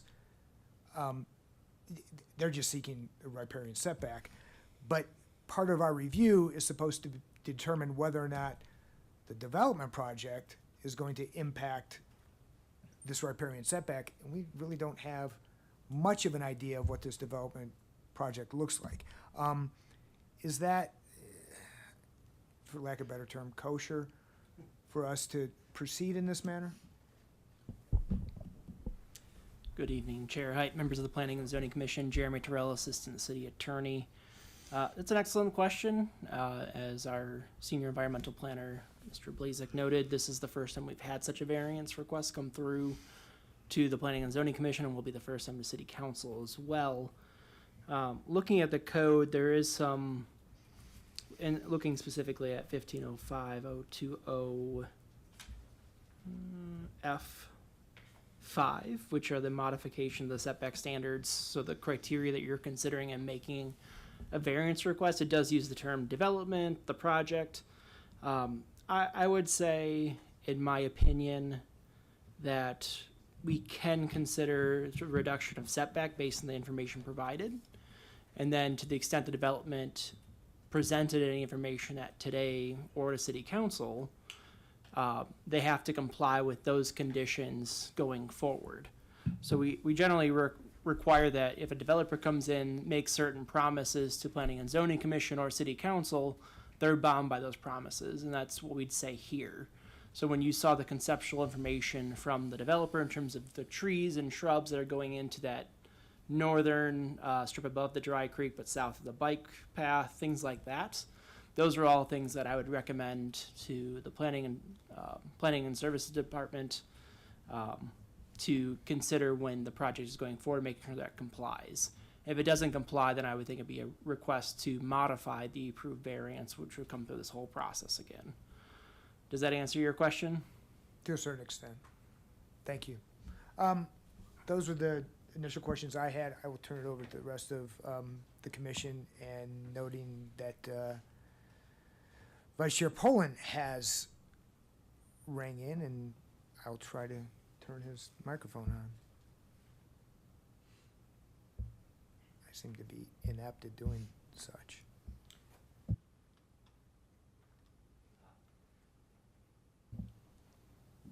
Oh, hold on. There we go. There it is. Okay. I have a question.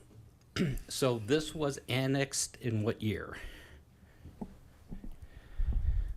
Commissioner Poland, this was annexed in 1987. 1987. And at that time, was there any site plan, concept plan that was submitted at that time?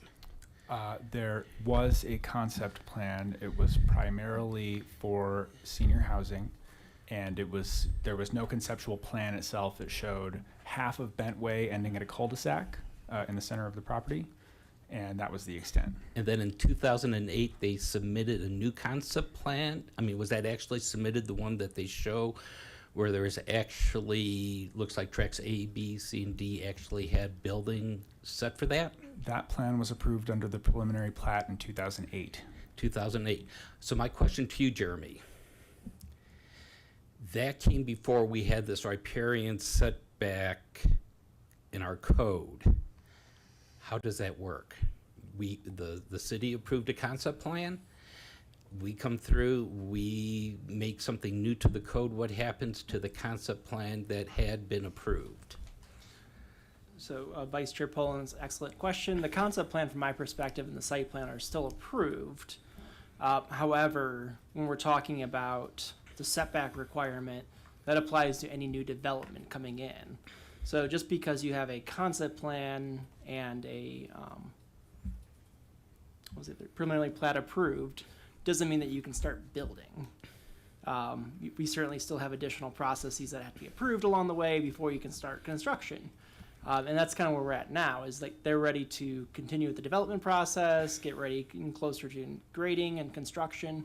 But because the criteria for the reduced setback has come in, that still trumps. It's very similar to how we would handle, for example, like our fee in lieu for affordable housing. Mm-hmm. Just because you have an approved concept plan in the hopper or a preliminary plat in the hopper doesn't mean that you get to wiggle away the affordable housing, increases over the course of 40-ish years.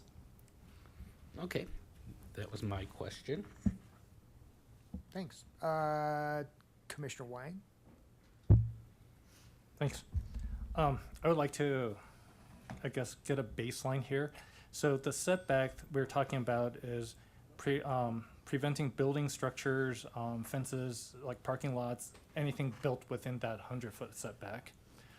Does that preclude the landscape from being altered, such as putting in detention basins or, graveling it over or putting more bike paths? Like what, if the setback remains in place, what can be done in that section? Commissioner Wang, anything that is not specifically named in the section that lists the features subject to the setbacks. So for your example, detention basins are permitted within that setback area. However, any type of, structures, buildings, parking, et cetera, everything listed in that is not permitted. Okay, Did I answer your question? So they could, in theory, rock the whole place over with landscaping rocks. That is not something that is specifically listed in that section. So I would say, yes, they could. They would be doing so as just part of their private landscaping in that situation. Okay.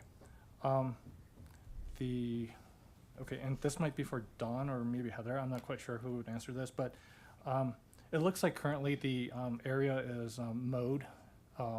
Who maintains the sidewalk? Is it the city or is it the property owner? Who maintains the sidewalk? The city, the bike path is maintained by the city, and Everything below the bike path is maintained by the city. south of this bike path. We have a tenant farmer that has been taking care of, and it's an alfalfa field that they farm, they actively farm. Okay, on the so, north.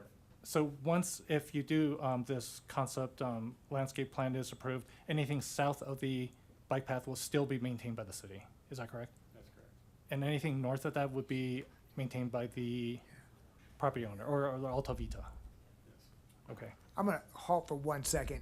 I think that was Parker Macy. Yes. Can you identify yourself for the record, please, sir? Thank you. Hi, Parker Macy, 1426 Terrace Avenue. Thank you. Thanks. Thanks. Okay. And then I'm wondering, for the section south of the bike path, how would that be presented? I mean, is it going to be like naturalized then? Or is it going to be grassed over and mowed, or like, do you know exactly what the maintenance plan is? We had talked about reducing the amount of mowing from the current condition south of the bike path. I think that's obviously needs to be a maintenance conversation with the city. There are some areas where willows are trying to grow, sandbar willow shrubs that are mowed down. Some of the mowed areas have a bunch of Russian olive suckers. Mowing is helpful for weed control, but our hope would be to be more proactive and try to give some stewardship to some of this to promote better conditions, as part of the mitigation. Okay, so I'm assuming that section south of the bike path will not be irrigated then. Well, what I had discussed with Dawn is that we'll need to provide some supplemental water when those trees and shrubs go in to help them in the early establishment phase. It's going to involve field fitting, and so as an ecologist going out there and looking at the slope of the land, hey, there's this little low area, or it's not like a normal landscape where you draw a circle with a dot and you plant in that place. You kind of look at exactly in the ground where are little microsites with differences in soil moisture that can support those plants. Generally, when you buy plants from a nursery, they've got a big top and a little bottom because that's how they get sold, and so they don't have a lot of root system, and so they need supplemental water for the first couple of years, and that could be as simple as a water truck, just giving them a little shot of water. On an as-needed basis. A cottonwood tree can certainly grow there without extra water once it gets established. But if you plant it in a place that it doesn't need help in the beginning, it's probably going to be too wet over the long term. So I'm a plant nerd, and I help with kind of field fitting those things, and that's kind of what we discussed. We didn't want to put in pipes on the south side of the path. Okay. And then some of the areas that are more dry, like closer to the path, we're suggesting things like rabbit brush that don't need much water. Okay, and then the presentation on the north side of that bike path would be a little bit more different with the native plantings. They'll probably be mowed or, grass. No, we're suggesting trees and shrubs and pollinator gardens, and so none of that would get mowed. The detention ponds, I think there's some additional conversation that Joel is having with staff on how those need to be designed and maintained. We've recommended native pollinator plant, seed mix in there. My hope would be that it wouldn't have to be mowed a lot. It's not going to be like one of those park detention ponds with bluegrass, right? We're hoping to have native trees and shrubs around the sides and then provide some amount of habitat value within what those ponds are. But I think details of the design requirements need to be worked out to make sure, that everything meets code. Okay. And the other question I have is, based on the current conceptual landscaping plan, do you know what the percentage of that setback area, that 100 feet setback area, will be covered by building? If it is built out, then like what percent of that would be covered by building or other structures, and the other left as open? I haven't calculated that, and I think we don't really know for 100% sure, but the landscape plan does show like close-ups of those areas. If I go back to it, it shows details, and so here's the 3 details. So this is the westernmost area, tracks A and B. And in this area, if I go back, see how the creek path and the creek and the bike path both pinch up to the north in that area. And so it's a little more squeezed on the west side. But here you can see, there's pollinator gardens and plantings by that label, before you get to that tract A label. And then there's that rain garden, detention pond area, and then more landscaping. And this is the most pinched area. And then this is the middle section, tract C. So almost all of that's landscaping on the north side. And some of that, you know, there'll be additional ornamental trees and things, I'm sure, integrated throughout all of that too. But we've put in native shrubs and we put in pollinator gardens and then a bunch of native trees on the south side. And then when you go to the farthest east, tract D, it's almost all landscaping. Okay. And Yeah. so if you compare it to what's there today, there's going to be a heck of a lot more native plants and higher, you know, better vegetation that supports and provides habitat. Yeah, I was gonna comment, like, looking at this conceptual plan right now, it looks like a lot of the buffer space is to be remained open or undeveloped, but I just want to know what the percentage would be covered up. I mean, I could easily calculate that. I think also this plan is, you know, it's not the plan, right? It's, but just the ballpark, like, you know, Yeah. if it were to be developed, like, would, you know, you're asking for variance up to the, just north of the bike path. I mean, is your plan to, you know, build everything right up to there? Or, you know, maybe cover half of that up or a third of it? well, that's not my question to answer. I know, maybe it's for Don or Yeah. Parker, I don't know. He's wondering how close do these buildings kind of approximate what you think you'll do? How close they'll be to the bike path? Well, I think Like- Especially going back to these. Like, what percentage of that total area would be covered up by a building? well, we haven't calculated that. The independent living on track D, that's pretty well set site plan. The others are very preliminary. You have to understand this, a chicken egg process. And we're not gonna spend hundreds of thousands of dollars to do all this design when we have a setback that's going right through a third of the property. So we can't do this development unless we get the setback down. And so that's kind of what the chicken and egg process is. And this landscape plan that Heather has done is basically just for this setback variance. When we go to develop the properties, well, the city has very strict requirements on landscaping, and there'll be a lot more trees and shrubs on all those sites than what this shows. Okay. Okay, thank you. You bet, thank you. Good. Commissioner Mott? Okay, I guess my first question is, because I noted along with Commissioner Wang that a lot of some of those developments don't really intrude into the setback that much, except for landscaping. Was there ever a consideration that some of the parcels would be developed with the existing setback, or is the setback necessary to develop the parcel? That's what you just said. Yeah. Okay. Just wanted to clarify that. And then early in the SES, there was a consideration of the impacts to the aquatic habitat. And there was a lot of discussion, I believe, from Heather on the existing conditions of some of the habitat, but I didn't really see any existing condition of the aquatic habitat. If I could get some context on that, like, is this stream a year-round thing? Is it a seasonal stream? Is there existing wildlife in the, like, existing aquatic wildlife? Do we have any information on that or any idea of that condition? Do you want to answer that, or do you want me to? Do you have that in the report that you provided? Well, I'll say it's a perennial stream. It's a couple of feet wide. I haven't seen any fish in there. There is an irrigation diversion that comes out of it. Let's see if I can go back a little bit. I don't know if you can see this. There's an irrigation diversion, and you can kind of see this little stripe down here. That's a concrete channel that's on the south side of the creek that carries some of that water away.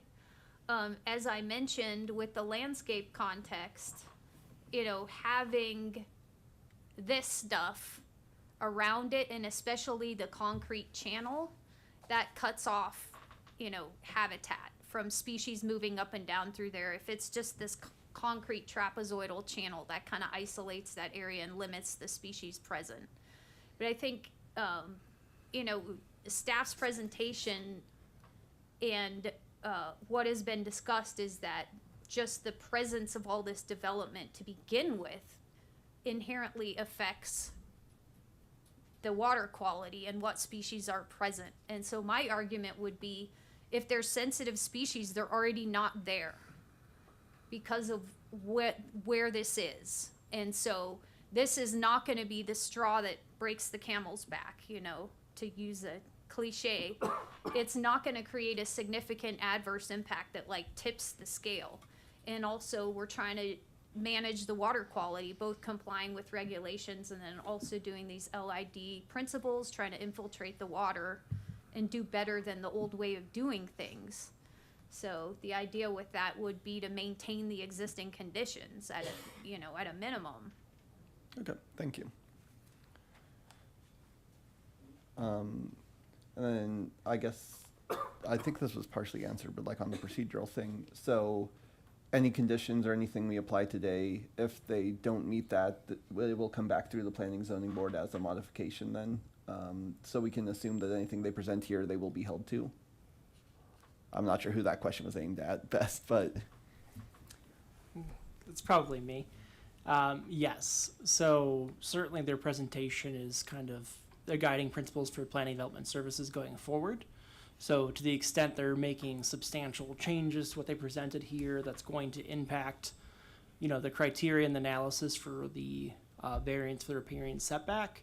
If they want to make a change, they have to come back to this whole process, get a approval through city council with a recommendation from planning and zoning commission.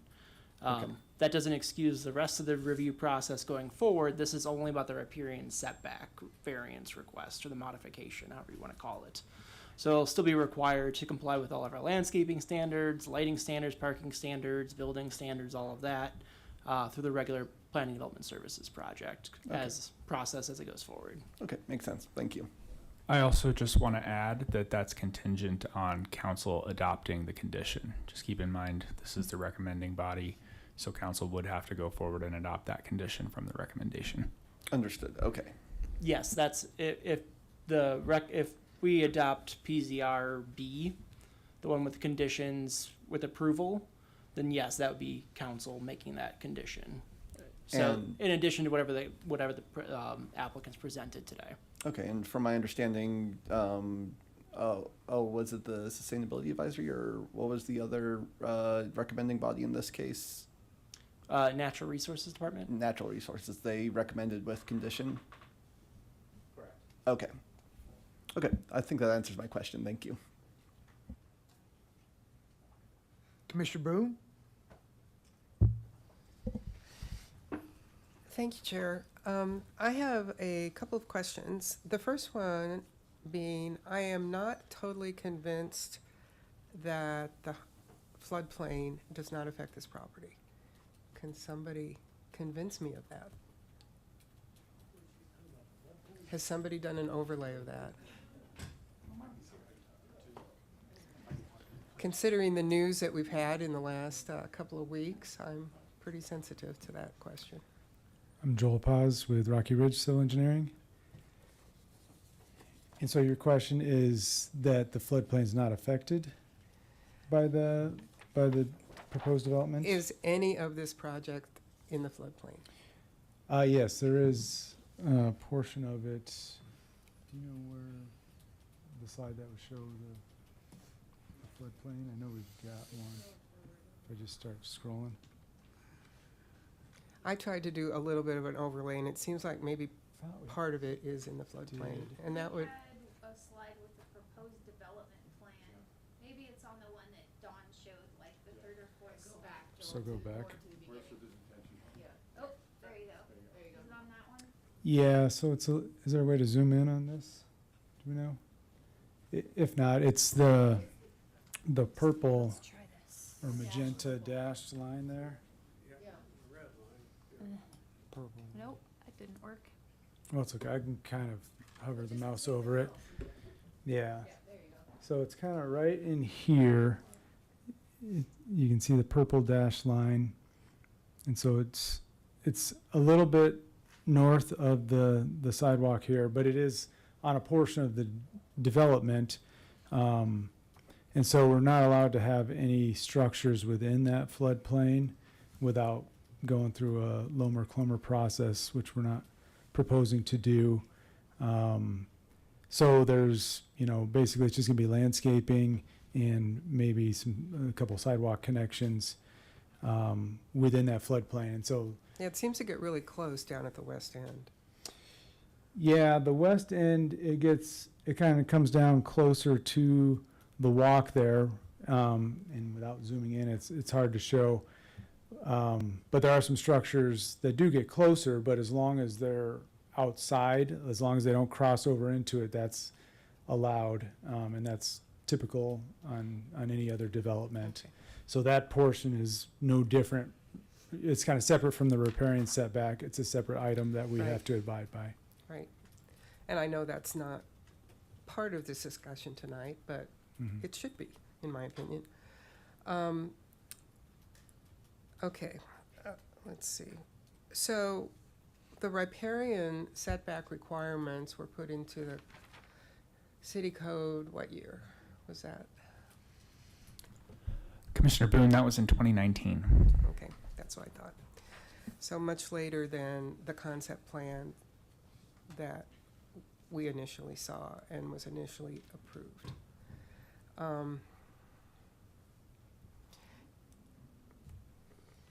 I'm probably misusing this term legally, but it's almost like a taking to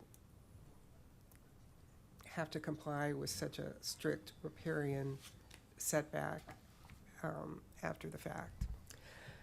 If we were to approve this, I would feel a lot more comfortable if rather than the north side of the bike path we were to consider something, I don't know, 5 feet north of the bike path or something like that, that would for sure get us out of the floodplain. And that would get us out of the floodplain. And the second thing is, if we approve the variance tonight, I think we definitely need to have a condition that the decision is based on even conceptual landscaping that we saw tonight. We can't just give a free rein of wherever that line happens to be without the condition of the added landscaping. Because it was all of this added landscaping that was put into the worksheets to raise the score. And so without all of that landscaping, that long exercise, means nothing. So I think that needs to be specifically put in any kind of variance that we might grant tonight. That's all I've got for right now. Thank you. Thank you. Commissioner Saunders. Floor Thank is you, yours. Chair. All right. Thank you for everyone being here. I wanted to start off with the positives. The positives for me are 64 years here in City of Longmont. I think that's a wonderful thing. My family's been in Boulder County for almost that time as well. I think that is a positive for me. Positive also for bringing 2 ecologists on this project. I think that is also a positive. I do think that the buffer is a positive. I think it's moving in the right direction for ecological conservation in the city, as we are doing more infill now. Take that as you will. What are my other positives? I think it was thoughtful with the landscape plan. I did have a couple of questions before I guess I go into my negatives.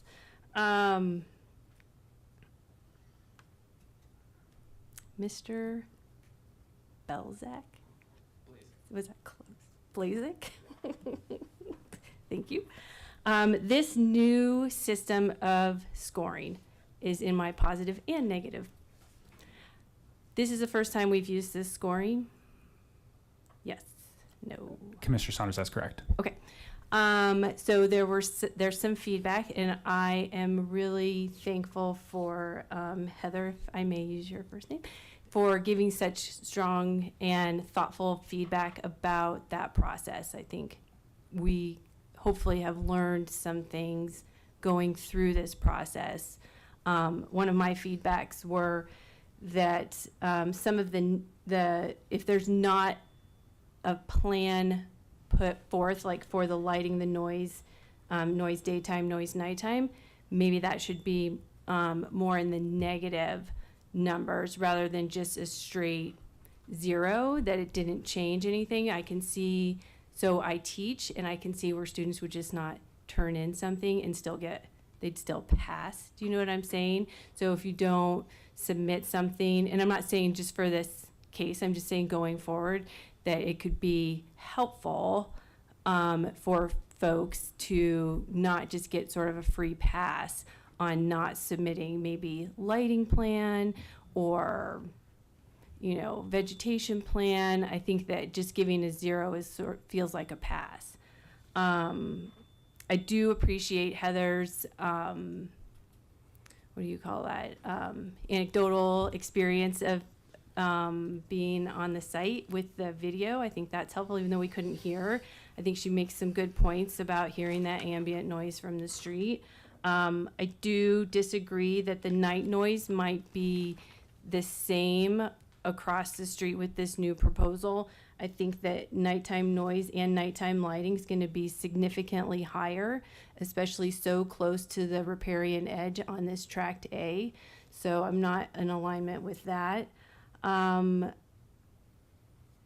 am also thinking with that scoring that they should be weighted per typology. So if this is a riparian variance, the categories that are more focused on riparian typologies like the aquatic habitat, pollution source reduction, ecological connectivity, heat island effect, maybe are weighted higher. I've worked on some other evaluations with the city, and some of those areas can be weighted more significantly than others. I know on some of them where you can't get 2 because it's not applicable, maybe a weighting system could be a little bit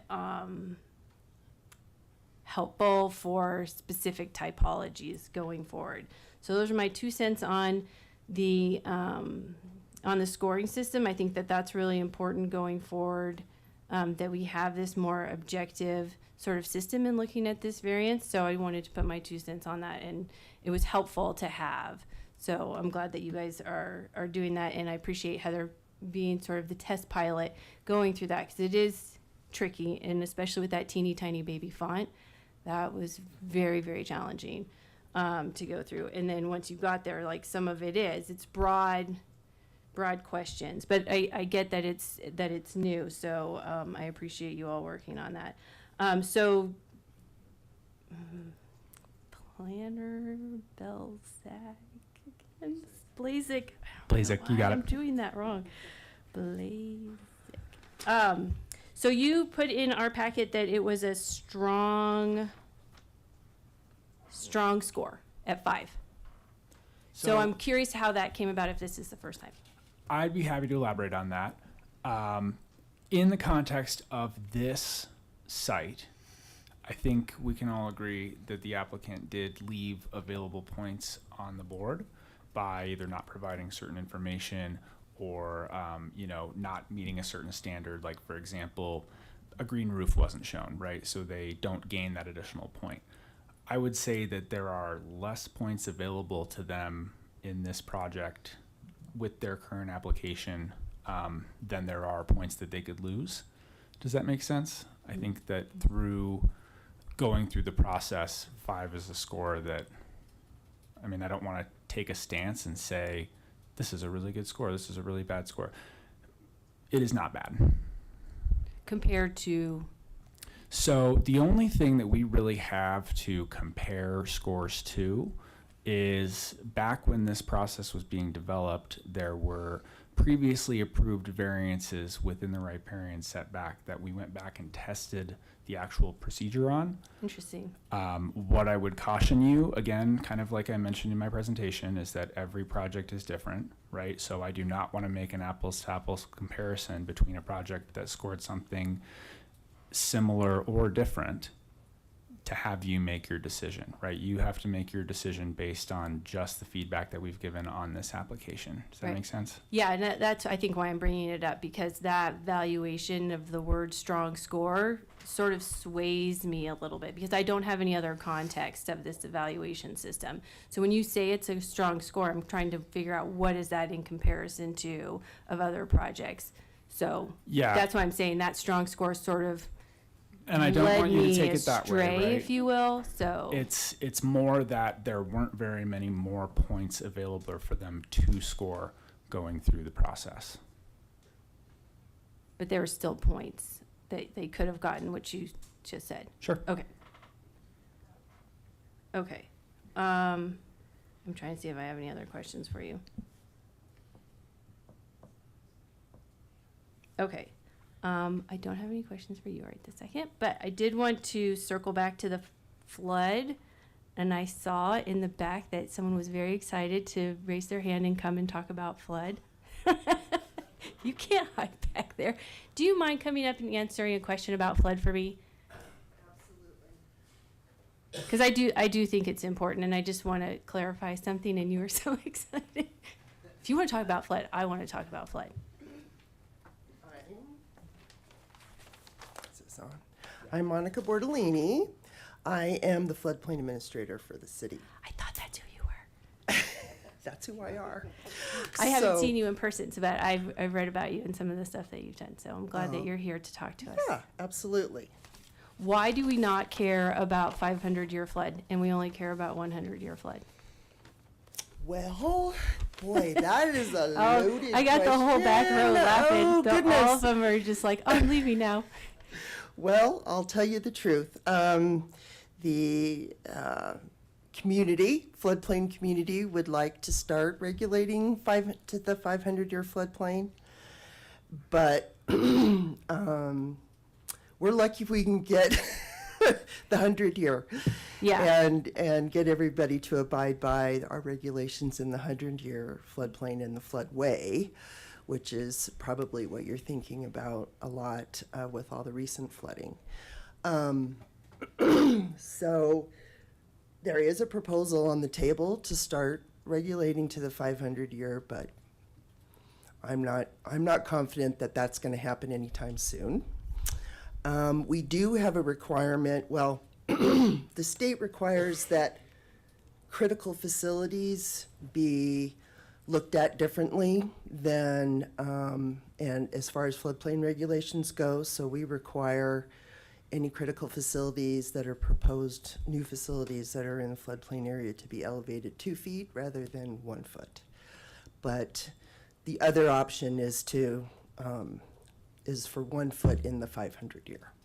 So we don't have, there aren't any federal regulations and there aren't any state regulations that are in the 500-year. And so Longmont doesn't have any requirements for the 500-year. Well, I appreciate your candor.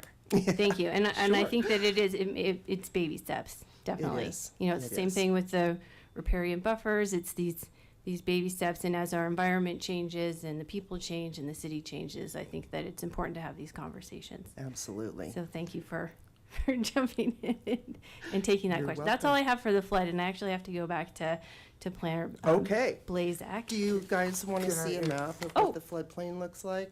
That's I the brought 5. them. Is that the one? That's the 500. The orange. The orange is the Yeah, that's what. 500. Because I saw that one and I was like, whoa, that's something serious. But I know that there's that difference in regulation. Yeah. So especially in that tract A, I think that concerns me the most.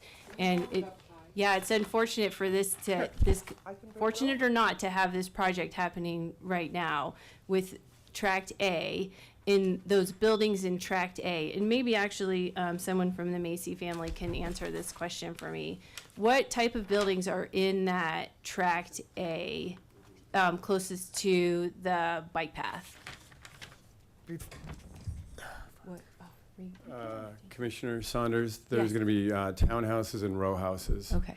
So basically, two-story structures is what we've been thinking. And while I have you, can I ask you this question? I don't know if you were involved in these conversations when this site plan was put together. Was there any consideration of flipping it? I mean, I would love to see it flipped because Tract A is so narrow up in that riparian area. It just seems like, man, it would just totally solve so many of these issues if it was just flipped. Yes, there is a reason why we have the various tracks laid out like we do, and it involves the height restrictions and the view corridors. Oh, great. So the entire reason why we've done what we've done is to put the biggest, tallest structures furthest away, and then scale everything down, looking to the west to preserve the view corridors and to deal with the development and scale the property down and make the more intense development closer to where the shopping center is, the busy roads, and that sort of thing. Yeah, I see you guys are being really thoughtful about this, and same with the ecologists, and so I appreciate that. What was my other question going to be? Do you know, off the top of your head, let's see, how far off from the north side of the bikeway, the bike sidewalk, is it in feet, to the north line of the setback? No, I would have to defer to Joel for that. He's the engineer. He Yes. would have those Okay. approximate numbers are very close. Okay, thank you. Oh, thank you. All right, Mr. Joel. I'm just gonna go with first names if that's all That's right, fine. because poor Mr. Blazak.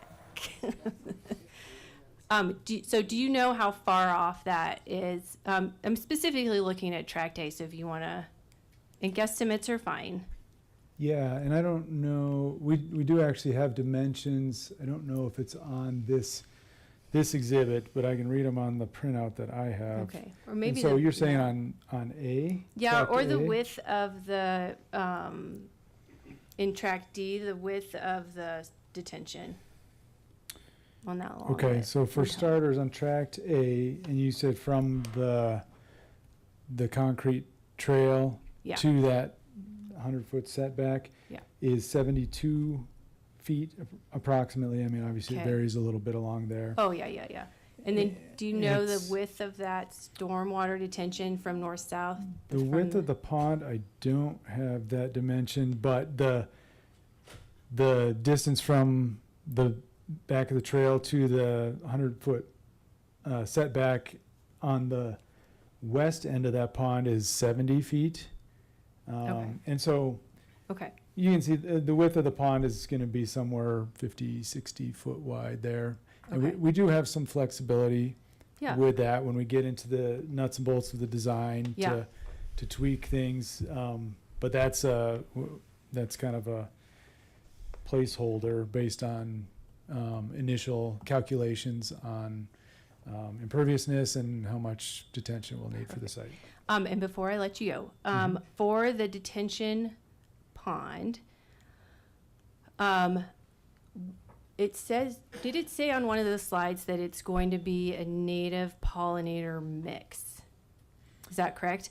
So my concern with stormwater detention pond is the clogging up of the stormwater facilities with higher plant life and seeded plant life and flowering plant life and plant life that can't survive 40 hours being underwater. So and I think that's why we always see mowed turf in those detention ponds. They're also, for City of Longmont, I believe they're regulated to be some sort of functional use as well, like recreation or park or some sort of area of that. Have you started investigating those types of regulations, or is that too far down the path here? Well, so I know it's not planned to serve as any other functional use. I know that's something that has been done in the past. I don't even know if we're allowed to do that anymore or if it's more limited now. A portion of detention facilities can be applied to pocket park space Who's this coming down? if Would you like to answer this? if it's requested. This is Tyler Dell. Tyler. He's our stormwater expert. Commissioners, yeah, Tyler Dell, stormwater engineer for the city.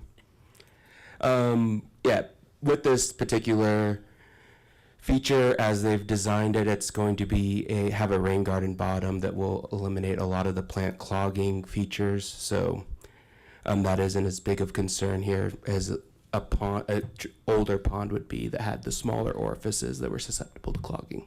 So the rain garden's inside the detention pond. That would So be the they'll have- bottom stage of Yeah. the detention pond for the water quality event. That's the LID practices that the applicant Right, mentioned. and so you're not concerned about having the native pollinators in the detention part of the detention pond We would outside make, of the rain we garden? would make sure they stayed out of the 10-year water surface elevation to avoid Okay. taking up any of that detention volume. But then outside of that area, we have the ability to consider those Okay. and use those a little more. And do you know if the city has maintenance protocol for both of those? These facilities would be permitted as our permanent stormwater control measure program, and so we have a maintenance manual that'll have to be submitted with final design. We do city inspections. The applicant will do annual inspections, and they have to submit annual reports stating that maintenance has been completed. Everybody's glad that you're here. Thank you so much for answering those questions for everyone, because I appreciate that. Excellent. That answers a lot of my questions. Thank you so much. So I guess I'm just going to wrap it up. I know I've been hogging. I'm sorry, but I've been very patient. I waited. I'm wondering if I could have someone from the Macy family come down one more time. Sorry, Parker. I thought I had it, but I thought it was all done. This one's a little bit tricky. So if the variance does not go through, and it's not just us, right? The city council also has to approve. So what happens next? I think we have to go back and look at all of our available options and whatever remedies we may have. Yeah, so this site plan would, I mean, because it looks like a large majority of the site plan is not in it, Correct. right? It's just this tract A and B that kind of give the rub here.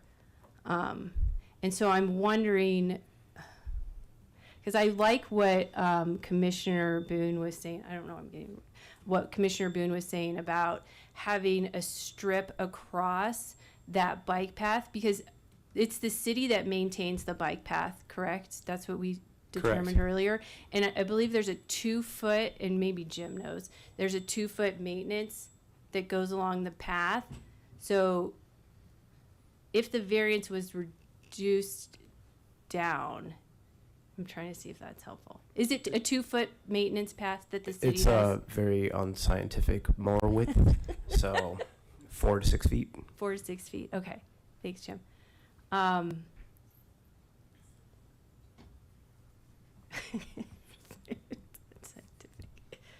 Threw me for a loop there. Okay, thank you, Parker. I don't have another question. Okay. Okay, so I guess my final thoughts are about having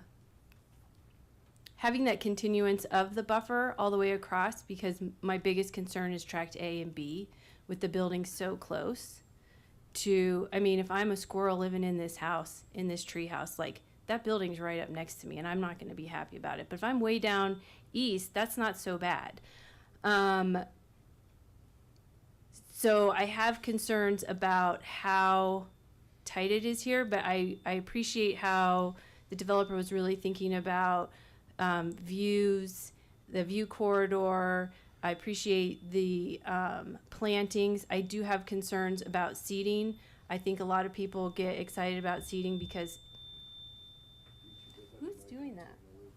What? Both mics are on, so you're gonna... Oh. Thought it was my time. Was up. Thank you.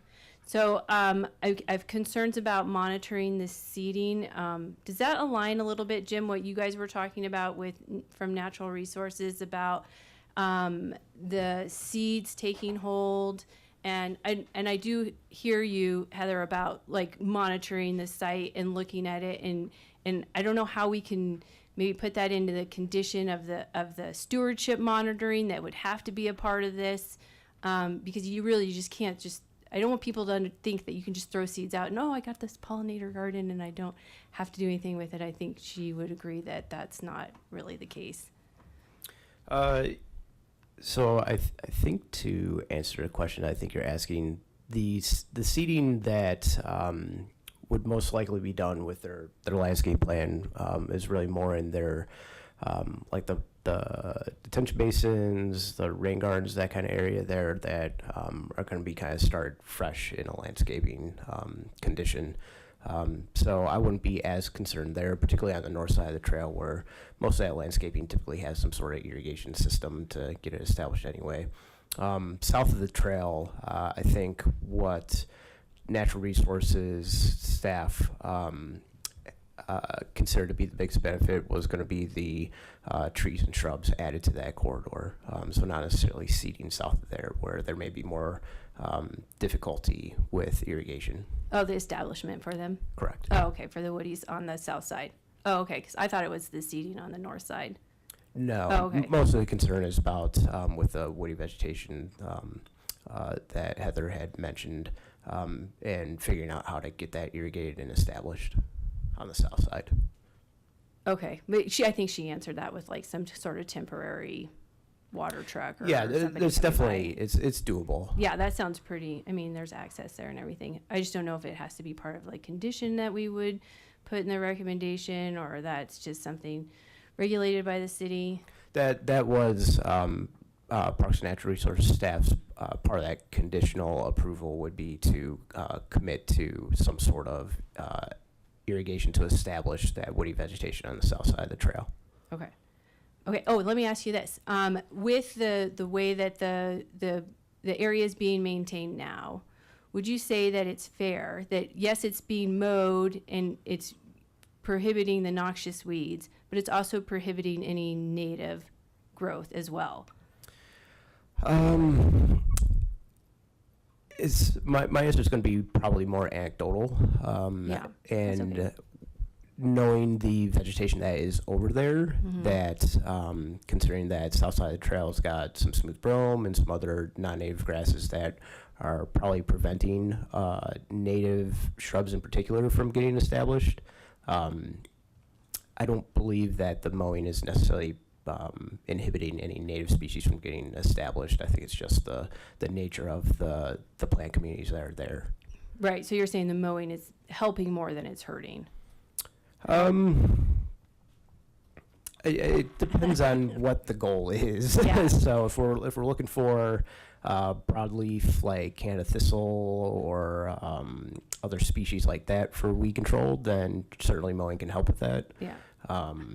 But in terms of trying to help native species establish, I don't think the mowing's really having much of an impact one way or another. Okay.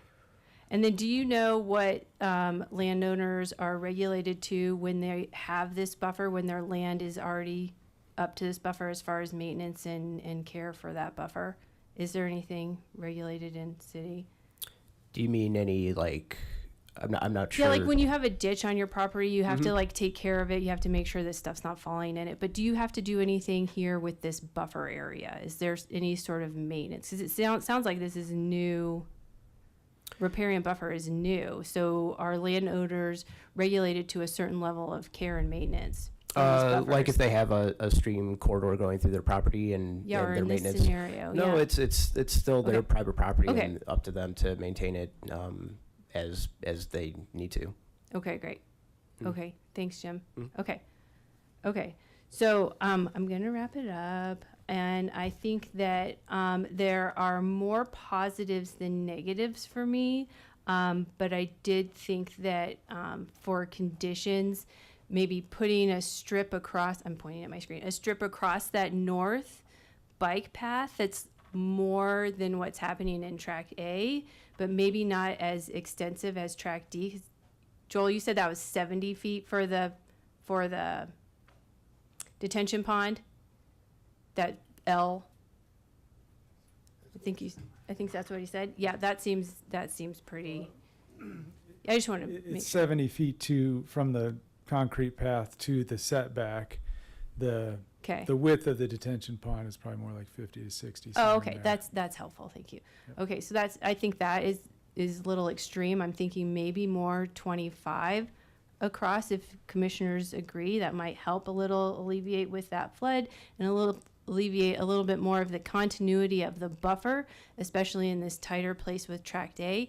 And maybe it's not redoing the whole site because here's the thing, we are to look at this and determine that the setbacks are greater than necessary to provide stream and creek corridors through the riparian areas. I don't know necessarily if the setbacks are greater than necessary. I do think all of these mitigation proposals are positive, except for Track A. That I just can't, I mean, Track B even I can get over, but Track A, it's so narrow, and that's where a lot of that vegetation is and where a lot of that positive habitat is happening for me. My other second condition for the commissioners to think about would be some sort of stewardship, monitoring, but I think Jim may have answered it that is also part of the natural resources condition, except for Jeremy's up here. So those are my thoughts as far as any conditions, and sitting here and listening to help support this going forward. I think the family's done a really great job in being respectful to, it's a lot of words, buddy, to the site, and the colleges have done a really great job looking at it, and I'm trying to do my also thoughtful review of the site and my impressions of what's happening here and going forward. I mean, you're right, this is a test case, and it's not just commission, it's also council.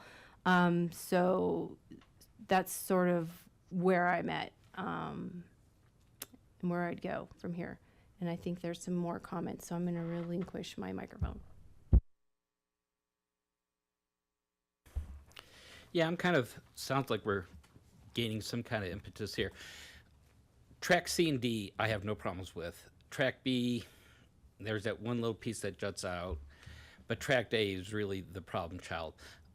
I don't mind granting a variance. I just can't get behind granting a variance which is almost 0 feet when it comes down to going up against the bike path. So some kind of buffer above the bike path I could get behind. 25 feet, somewhere around there. Interesting to see if other commissioners have thoughts on this. But yeah, somewhere around 25, 30, 40 feet, somewhere around there. Commissioner Lang, before I shoot my mouth off, do you want to shoot yours? Sure. Thanks.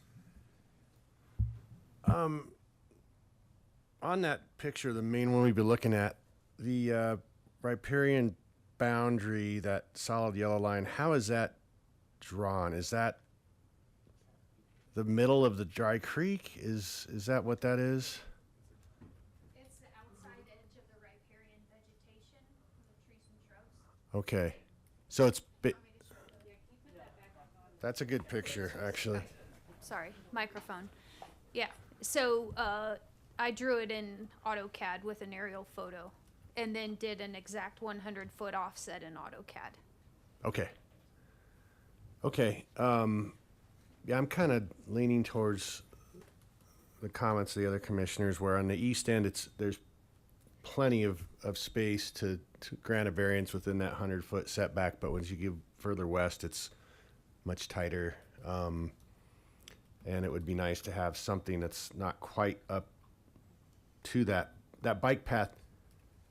It parallels the creek for a while, but then it seems to kind of go towards it there, towards the west end. So, I mean, it's a convenient place to say, let's just make that the new, the variance is the north edge of that bike path, but maybe be better to kind of go along with the edge of the riparian zone, and instead of 100-foot, 20, 15, 25, 30, whatever, have it parallel that riparian, that solid yellow line.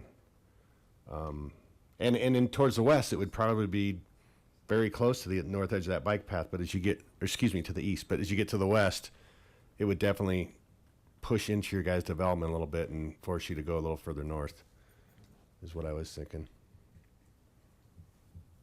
But I think you guys had a great presentation, and I appreciate all the mitigating things you're looking at putting in there, because you're right, most of that section closer to the bike path is just, it's just a field. I mean, there's not a lot going on there in terms of, you know, critters running around, maybe some mice. I don't know. I'm not a biologist, but it's you know, it doesn't seem like there's a real friendly environment there for living creatures.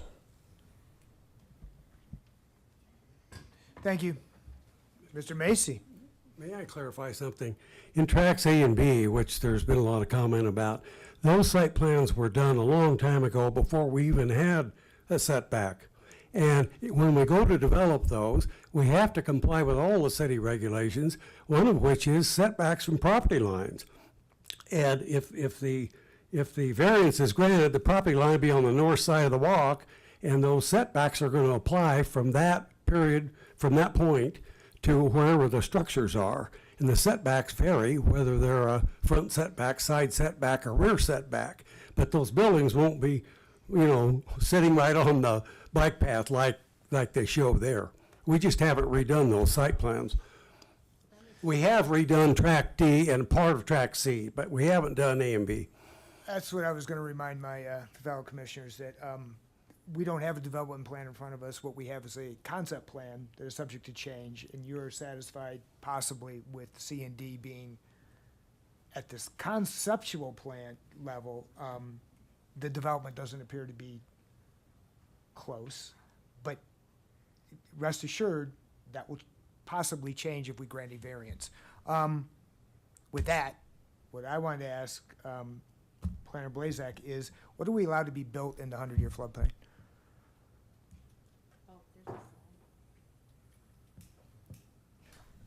I would defer that question Zero. to Thank you the very expert much. holding up the big That's- zero in the back. That's what I wanted to know. So part of the variance that we'd be granted would be inclusive of the 100-year floodplain, which hopefully gets caught up in another level of regulation, but we would be granting a variance into the 100-year floodplain. I don't know that we want to do that. Ms. Houston, I have a couple questions for you, because I still get caught up in the legalese of it all. Commissioner Height, I just want to clarify that construction is not permitted within the 100-year floodplain as a result of granting a riparian setback variance. Understood. We'd still be granting a variance into it, though. I don't want, interesting concept or thought bubble. Is Ms. Houston still here? I changed seats. Yeah. Yes. Thank you. I read 1505-020F5 to allow city council to grant a modification if, oh, come on. Following criteria have to be met. City council with recommendation may reduce setback if it determines that the setbacks are greater than necessary to protract stream and creek corridors. And then section 1505-020F5A7, and you ran through 1 through 7 fairly well, I appreciate that. But the development, and we don't know what the development is because the development proposal hasn't been presented to us. The development mitigates the modified setback. Your modified setback is 0, let's call it that. It mitigates the modified setback standard by providing a higher quality, more desirable wildlife habitat. I don't know if you showed those, and in particular, I also want to ask you questions about in 1505-020F5A. You need to provide a detailed species and habitat conservation plan under 1505-030H. I saw attachment 2 in our materials, which I think came from your office, which is a riparian assessment memo. Yeah. Is And there- that a species habitat conservation plan under 1505? No, It is there not. was a Western Environment and Ecology prepared a general ecological Environmental assessment, yep. resources survey is what they called it. Right. Because I look at what this 1505030H species and habitat conservation plan to require to be fairly detailed, and I don't see one. It has to, describe ecological functions, list proposed,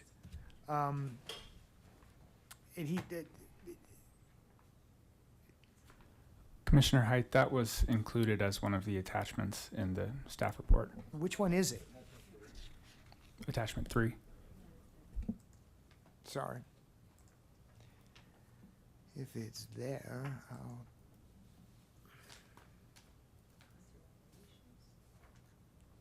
Oh, yeah, that's this one? That's October the 2000 and, 2023. that's the 23 environmental report. That doesn't appear to be a habitat, It is. It's the same thing. It's just got a different title at the top. huh? Because I don't see that it's recommending enhancements and restoration and preservation and, of desired vegetation and demonstrating physical and administrative, capabilities to implement a plan. I don't see a plan here. I just see it as a survey of what conditions are.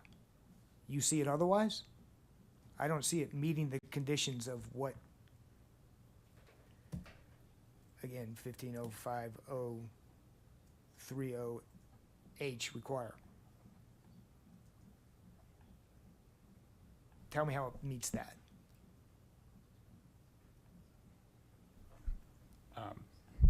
Or it's actually not your requirement, it's applicant's requirement. Correct. Thank you. That was not a report prepared by my company, and no one has ever said it was not adequate to fulfill the purpose, so, I guess that's all I will say about that. I feel that we revisited, the information in that report and, updated it in our memo. I think, we have, what species are we protecting and conserving in the development area, I guess is one question too. I think up there's maybe rabbits, there's a lot of grasshoppers. Wait, what are the? So the requirements are relatively detailed in 1505030H, and it is a requirement that has to be presented to us, and to city council, and I don't see that plan. I see a habitat investigation and I see your riparian memo, but it doesn't appear to me to be this specific plan that is required. In that context, you don't think there's one either, is that correct? Well, I didn't prepare a report with that title, Okay. so, Do you want to, and- do you want to take a look at 1505030H sure. and see if you've met all these requirements? Do we have it available, or? 150503? And so the project, is this the full text of it here? No.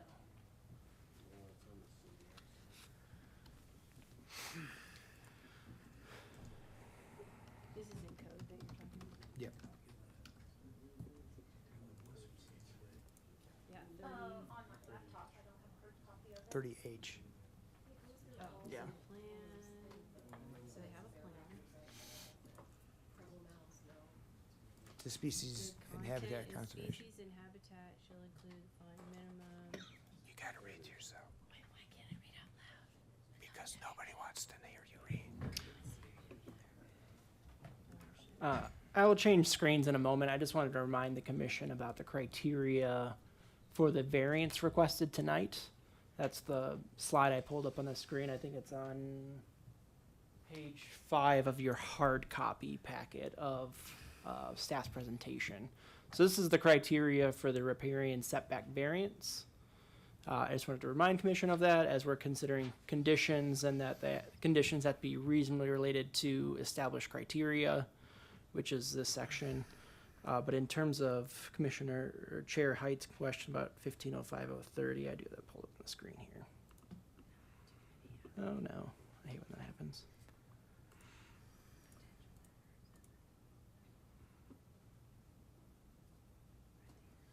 And H is further down. And perhaps might be a good time for a restroom break while the applicant takes a look at this section for the efficiency of time. Are you recommending that?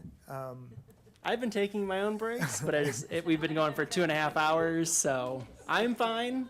I'm just thinking the benefit of everyone's I health. think I'm fine too. We'll break till 9:45. Well, no, 9:35, 10 minutes. Thanks.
150502.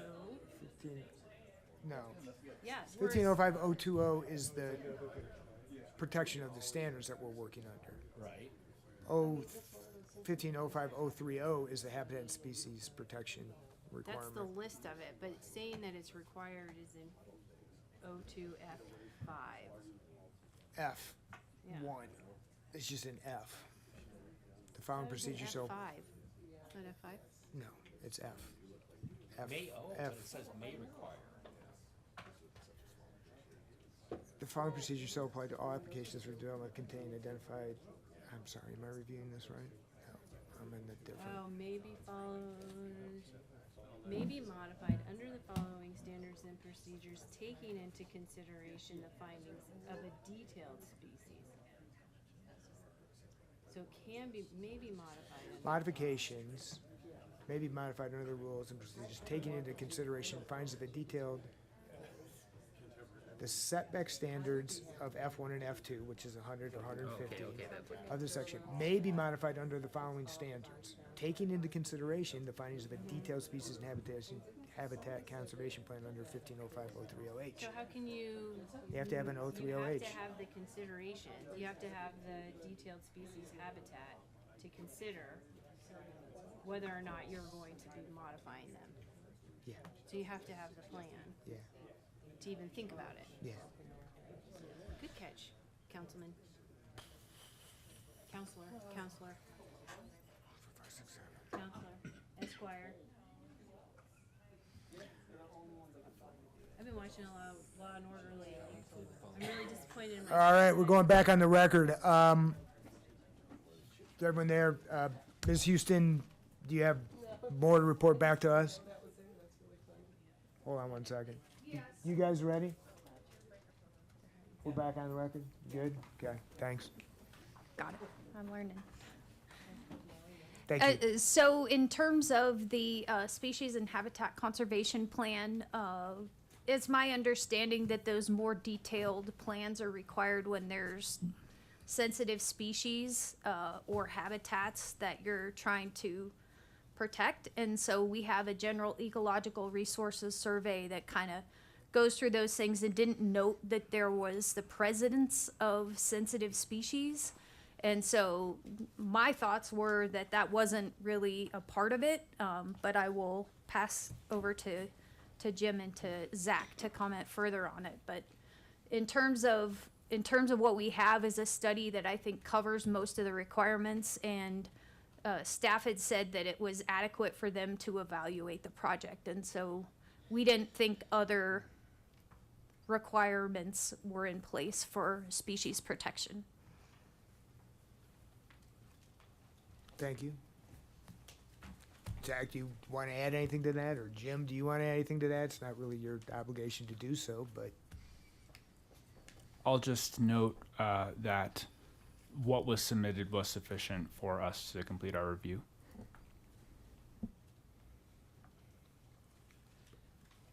understood. From my view, sitting here as chair, it's a requirement of the review processes, and I don't see that plan here.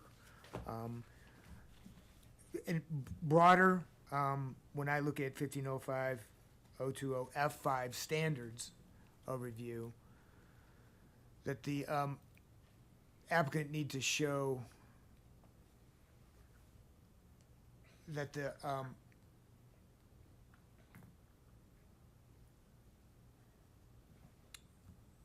setback is, that the 100-foot setback is greater than is necessary to protect stream and creek corridors. I don't know that that's been shown. I don't know that it's been shown that a particular level is protecting the stream and creek corridor here of Dry Creek number 1. I don't know what that footage is. I just know that they're saying that, you know, they're going to the edge of the, they want to go to the north edge of the sidewalk, the pathway, which varies at different levels to the stream, so it's not consistent. I don't know why that is protective, and that the 100-foot is not it is overly protective. And moreover, you know, the F5, you know, A7, the development mitigates the modified setback by providing a higher quality and more desirable wildlife habitat. I don't see that this plan creates a higher quality and more desirable wildlife habitat. So I don't see that the applicant has met its burden here. And I don't know if the applicant wants to address that issue before I pass it back on to the next commissioner who wants to speak. I think we are providing higher value wildlife habitat. I think the existing condition of that mowed edge in the area north of the bike path is very low habitat value right now. I think also we need to consider what are the species that are present in this urban environment. We're not trying to create conditions that are suitable for Canada lynx. I mean, what's there is rabbits and maybe raccoons going back and forth. I gotta stop you there because you're saying maybe. I haven't seen anything that indicates what wildlife habitat is there. Well, I've there's a indicated- general ecological resources survey that documents species that are there. So, Well, you know, it was kind of like endangered species that weren't there, is how I read that report. Am I wrong? I believe there's a description of the overall habitat conditions and species use. There's no prairie dogs there. There's no trees or shrubs that provide any significant habitat, you know, for birds. It's mowed. There's no native plant communities, and so it's pretty limited on the north side. So I think, given the existing condition and given the species that inhabit this type of developed environment, which I'm calling urban adapted species, it will be better. Even though there will be development there, it will be better to have more native trees and shrubs along both north and south of the bike path than it is today. Okay. Vice Chair Poland. Good Lord, I don't know if I want to step into this, but when I read 1505-030H2, plan content, a species and habitat conservation plan shall include the following information at a minimum and as applicable. Then it says the planning director may modify or waive specific requirements due to the development's location, previous use of the site, the size and potential impact of the development, the absence of particular species on a site, the prohibition of a reasonable use of the site, and other relevant factors. When I read that, and with the knowledge that the city has accepted that as a species and habitat conservation plan, somebody gave the approval, and somebody has the right to make modifications to what is included in that species and habitat conservation plan. For that, I'm willing to say that 1505-030H2 is met as far as having a plan content, the way I read it, and given the fact that the city has approved it and accepted it. As far as what's contained in it, description of populations of wildlife and plant species that are known to have potential to inhabit or use the site, including a qualitative description of their spatial temporal distribution abundance, including all federally or state licensed threatened or endangered species and state species of special concern. Given that, I'm willing to accept the species and habitat conservation plan that was submitted. Those are my thoughts.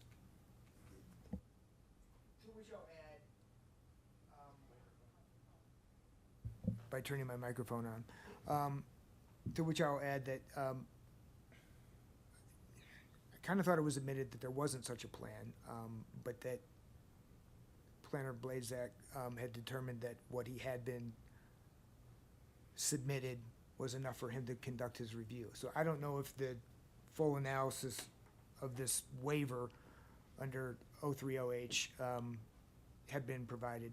But again, too, this requires an analysis of the potential adverse impacts of the proposed development on wildlife and plant species.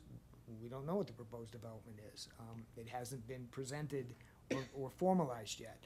On and off-site issues related to the timing of the proposed activities. We don't even know what the proposed activities are. And then, a plan for implementation, maintenance, and monitoring of these mitigation measures, that hasn't been presented that I know of. So I see what you're saying, and appreciate that people are trying to make this work, but I don't know that the plan is properly packaged.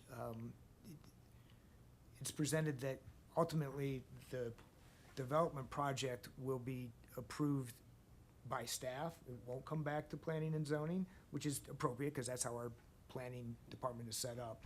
But we don't know what that development looks like to be able to approve a riparian setback that's based upon the impacts from the development. We don't know what that development is. We can't perform our task, I think, properly as required under these statutes. I will recognize Commissioner Saunders. Saunders. Thank I don't want to call you Sanders. I know, stop calling me Saunders.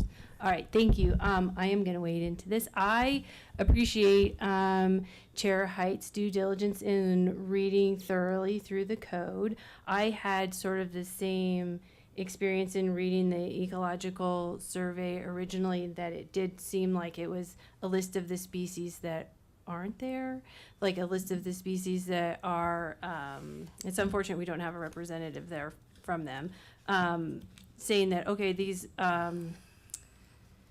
species that are threatened are not there, although there was one that was noticed that burros were there, but at the same time, they had gone back during a time when the animals are not there, and I forget what species it is.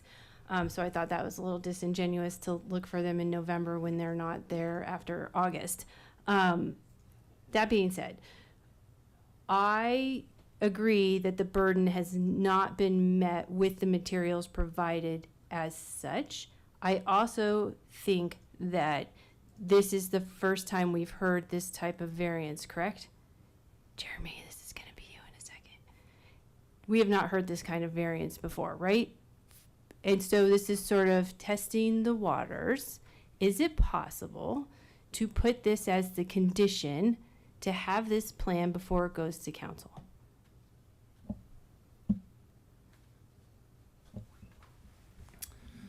And when you're saying the plan, the species and habitat conservation plan required by With all of the 1505 details. 030H? Yes. Yes. I would refer the commission back to the criteria for the riparian setback, as opposed to the 1505 030H criteria. Why would you do that? Because the conservation plan isn't the purview of the Planning and Zoning Commission for tonight's application, except to the extent it's listed in the criteria. That's what I'm saying. As a condition before it goes to council, to have that plan ready to go for that may or may not consideration, right? Because it's may be modified under the following standards and procedures, taking into consideration the finding of detailed species and habitat conservation plan under 150503H. So it still needs to be a part of it. So I would say no. And the other reason that I'm going to give is that it's the applicant's burden to prove the variance. no. I don't think it's the Planning and Zoning Commission's job or responsibility to have them supplement the record. So I would say if the Planning and Zoning Commission feels that the criteria for the riparian setback, specifically the project is designed to mitigate adverse Yeah. impacts by protected species habitats such as all of that is not met, then it's the commission's burden to deny or to make an appropriate decision based off their established criteria. I don't think you can require that the applicant supplement the record. Agree. I can't require it. Okay. Chair Poland, I think you're up. You know what, I'll pass for now because I'm collecting my thoughts after that. Other thoughts,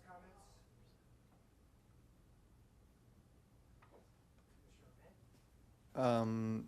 On a different note, well, they're doing this. It was mentioned the property line came to the bike path. Is that where?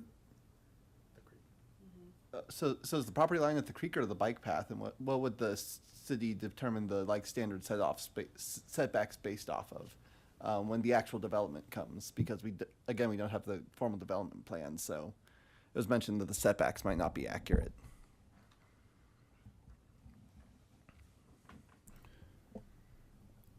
Commissioner Armand, so the property line was shown in the slideshow as the red line.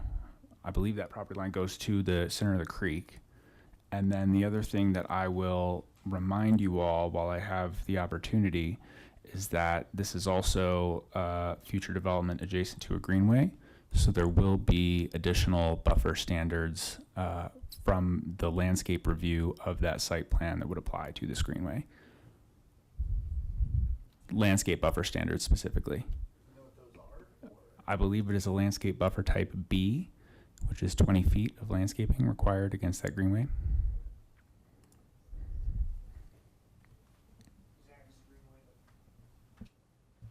Is the greenway the bike path? Plus 4 feet?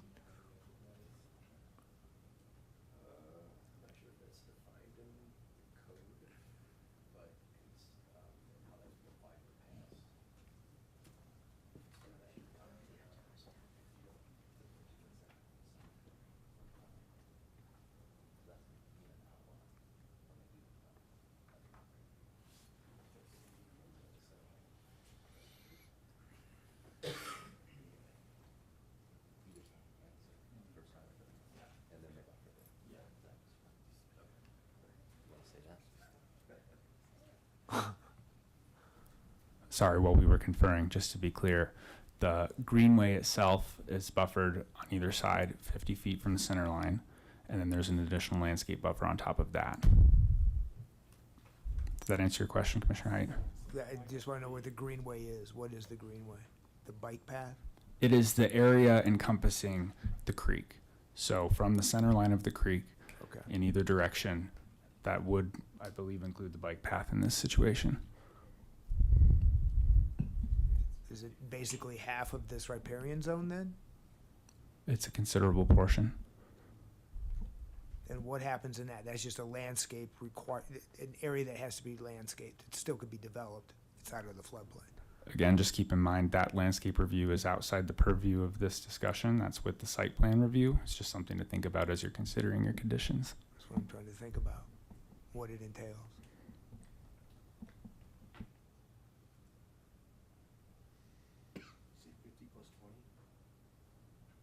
Minus 10 plus 4. It's a 50-foot wide landscape buffer from the center of the ditch. On each side. On each side.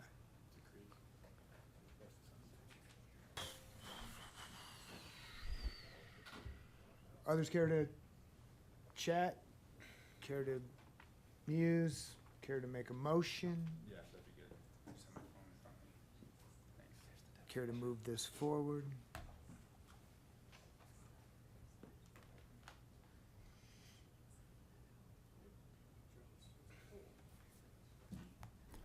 I'd be happy to read into the record the definition of primary greenway, which is a public right-of-way consisting of linear strips of land adjacent to creeks, rivers, ditches, or roadways used for stormwater drainage, passive and scenic open space and park purposes, and self-propelled transportation modes. Primary greenways provide connections between community and residential areas and are described and designated in the comprehensive plan. Thank you.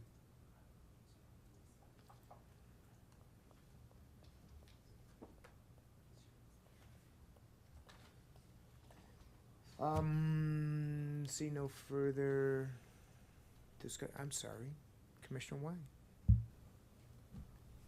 Thanks. So I guess we're here to figure out if the setback is greater than necessary to protect the streams and creek corridors.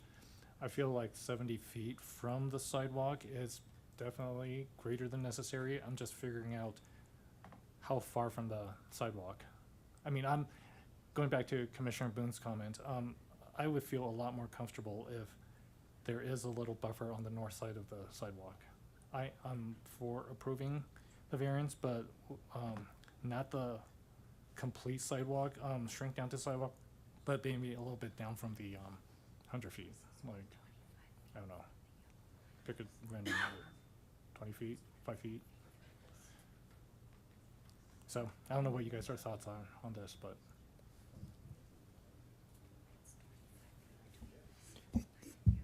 To which I'll add, I don't know that we know what that figure should be.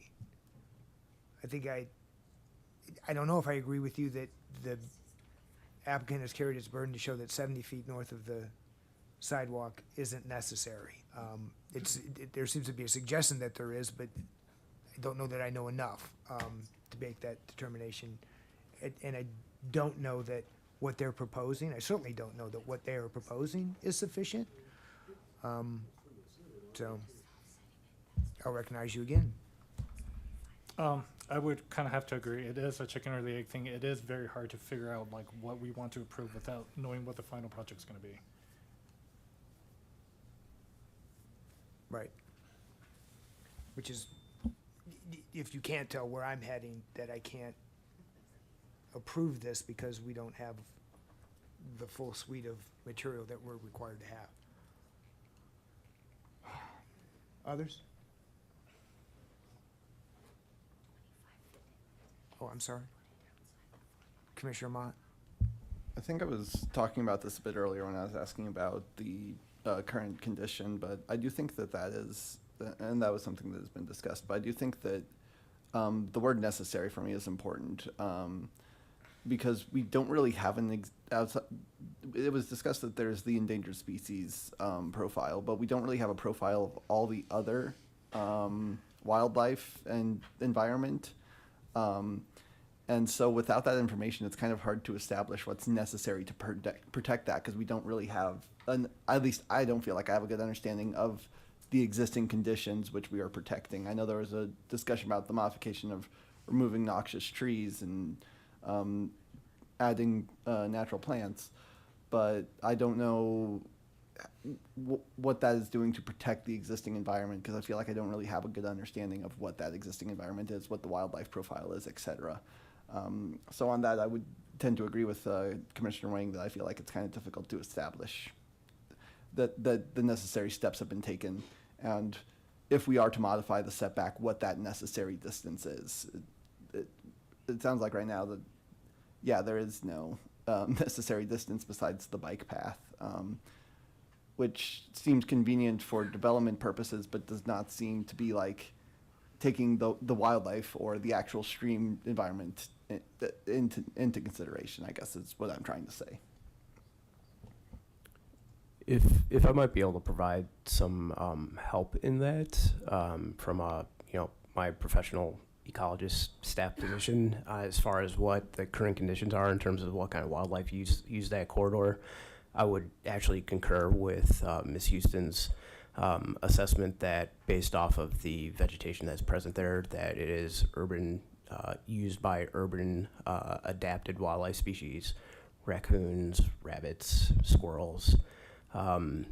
Maybe to put in perspective, to give you an idea of like a foot buffer that is necessary, we consider for like songbirds, robins, or anything like that are nesting, to provide a 50-foot buffer around those nests for any sort of disturbance. So that being the type of species that we would expect to find in this corridor, I think maybe that gives you a starting point.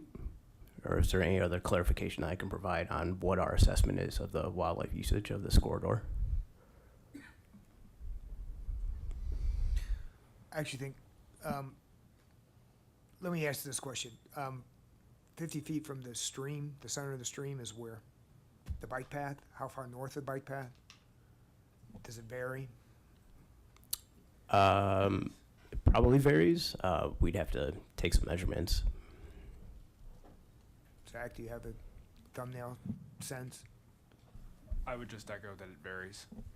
So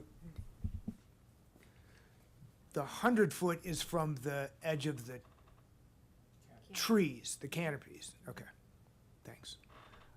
Commissioner Saunders. I'm hearing that we're missing some information. I'm hearing that we're close to, but we're not quite there. So I was gonna attempt a motion recommending denial of the riparian setback variance for the residents at Alta Vita Senior Housing at the St. Vrain Center Parcel G, specifically because it's missing the detailed species and habitat conservation plan under section 150503OH. I think there's a lot of valuable information in there. I think we're close, and I just think that it's not quite there yet. So that's my motion.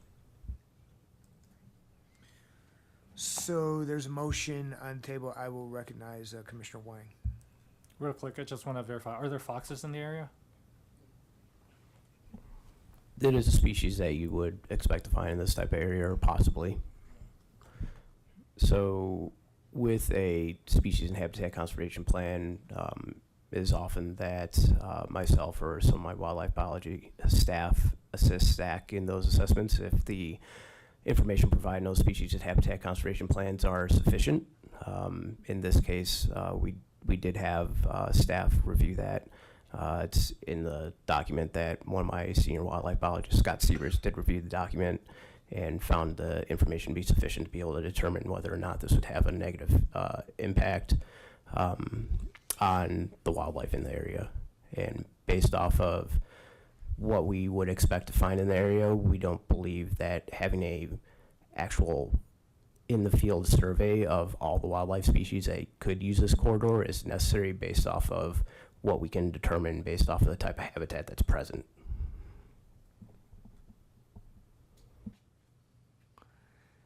There's a motion on the table. I'm going to go out of order and follow up, Jim, on the species and habitat conservation plan is more than just an analysis of what species are there. It's, you know, how to protect it, what the impacts of development are going to be, and the procedures by which there's established responsibility for implementing the plan.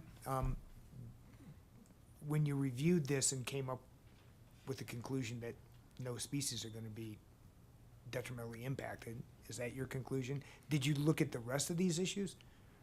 Chair Height, if I can interrupt just for 1 second. I know you asked a great question.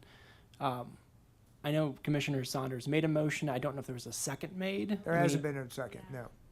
You need a second before it's on the table and have continued discussion for Robert's rules. So if you wanted to second it and then reiterate your question. I will, I'll ask for a second.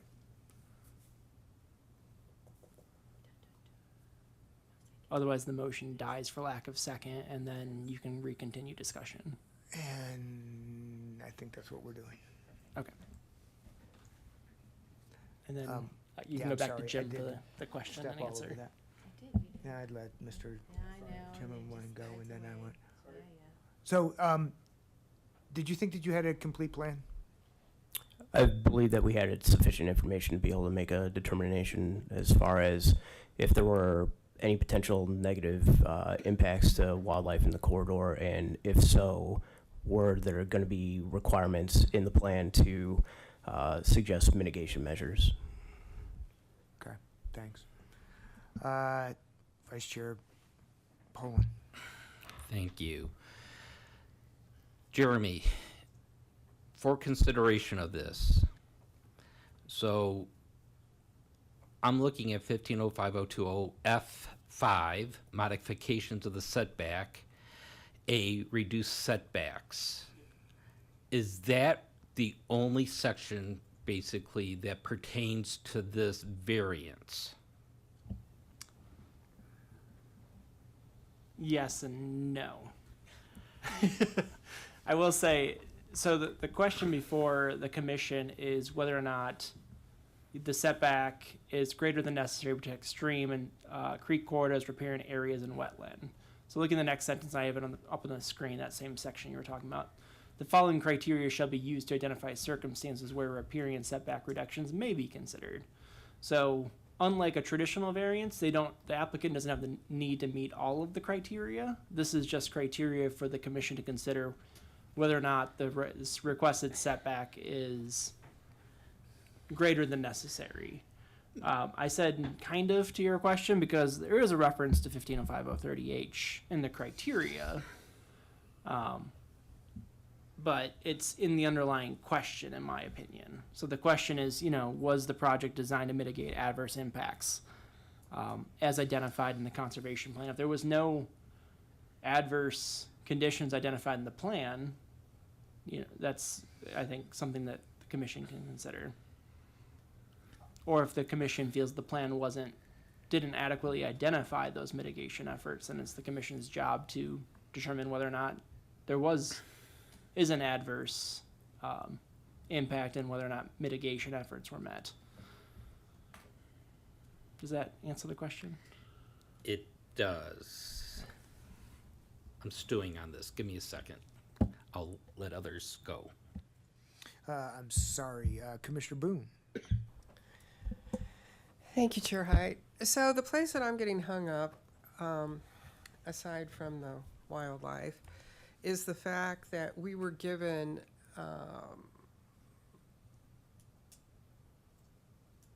kind of a conceptual schematic building layout, which isn't going to work. If we were given a building layout that would work, even if it's just at a very schematic stage, I would be more inclined to look at that and say, oh, we can modify the setback to, I don't know, 10 feet off of the north side of the bike path, and be happy with that. But what we have been given doesn't even comply with that kind of thing. What we have been given doesn't even stay out of the floodplain. So this is kind of a chicken and the egg thing. And then we're not going to get a chance to look at the project again. So perhaps the application for a variance of a riparian setback should be part of the initial site plan review and not as a separate thing, because they work together. And it's really hard to make a determination not knowing really what the buildings are going to be. And obviously Tract A has a much bigger problem than Tract D does. And we can't have one setback on Tract A and a different one on B and C and D, or maybe we can, I don't know. But I think we're being premature in giving that variance without knowing more about the property. And I know that, for the developers, and, I will say, I appreciate the Macy family and all that they've done in Longmont. I've been here a long time too, and I know you've been here a long time and try to do the right thing. But, and you kind of got caught up in this because you bought the property and partially developed the property before these rules went on the books. And that's really tricky too, and you shouldn't have to, give up your development rights for that. That being said, I don't think I can support just a blanket setback reduction without knowing more about the project. And whether we put that in a conditional approval, I don't think we can even word it properly to have it be a conditional approval. I think there needs to at least be a schematic design submitted for this type of a variance. This is a variance that we haven't seen before, as long as I've been on this commission, we haven't seen before.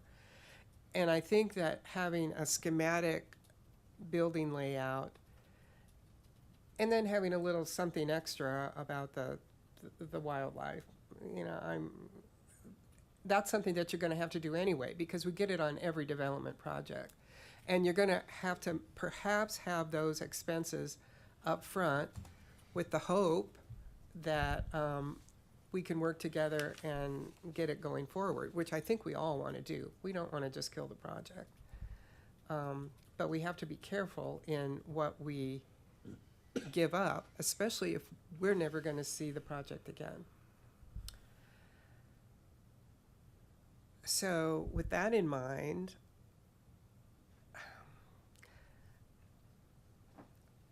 I don't want to actually deny the variance request, but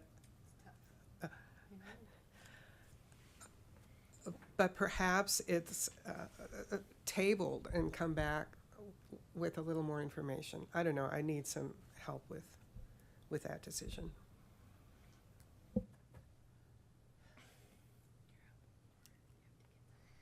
I'm sorry, Commissioner Saunders. Thank you, Chair. Yeah, this is a tricky one, definitely. I do want to reiterate something that I had misunderstood and the Macy family corrected, which I appreciate, was the development of the site, that the plan that you put, those buildings aren't quite yet going to be there. So I'm a little curious why maybe some of the plantings had not gone on there, because I think that it was hard to read where some of the plantings in the more eastern lots were drawn around those outlines of the buildings and then not put in the tract A. So I think that is where some of our confusion is coming from. And then, so thank you for correcting us on that those are not quite yet figured out yet. The other thing that I wanted to mention into this quagmire that we're at, that this this conservation plan is more than just talking about the negative effects of some of these species. There's descriptions of the ecological functions that can be provided by the site, a lot of positive potentials from some of the ecological systems. And I find that very interesting. I'm sorry that I didn't catch it until this meeting and been a little more prepared, but I do think there's a lot of really positive, good, helpful information going forward to sort of crack this chicken and the egg, seeing more, not just that we're not doing a negative impact with this building and all of the plants, but what is there, what's the potential there. And I appreciate the comments from Jim about having an extra set of eyes, to having looked through this, because we don't see that, right, again. But I do think that it would be worthwhile to go through this list. I mean, it's been put together very thoughtfully as well, and it's in code, and we need to abide by that. And I think there are a lot of bits in the plan that have been hit, but there are some that are definitely missing, and I think can help us better understand and assess the site for if it is too much or too little based on the site. And that's what we're trying to figure out, if it's greater than necessary or not, but we don't have that full assessment. Vice Chair Poland.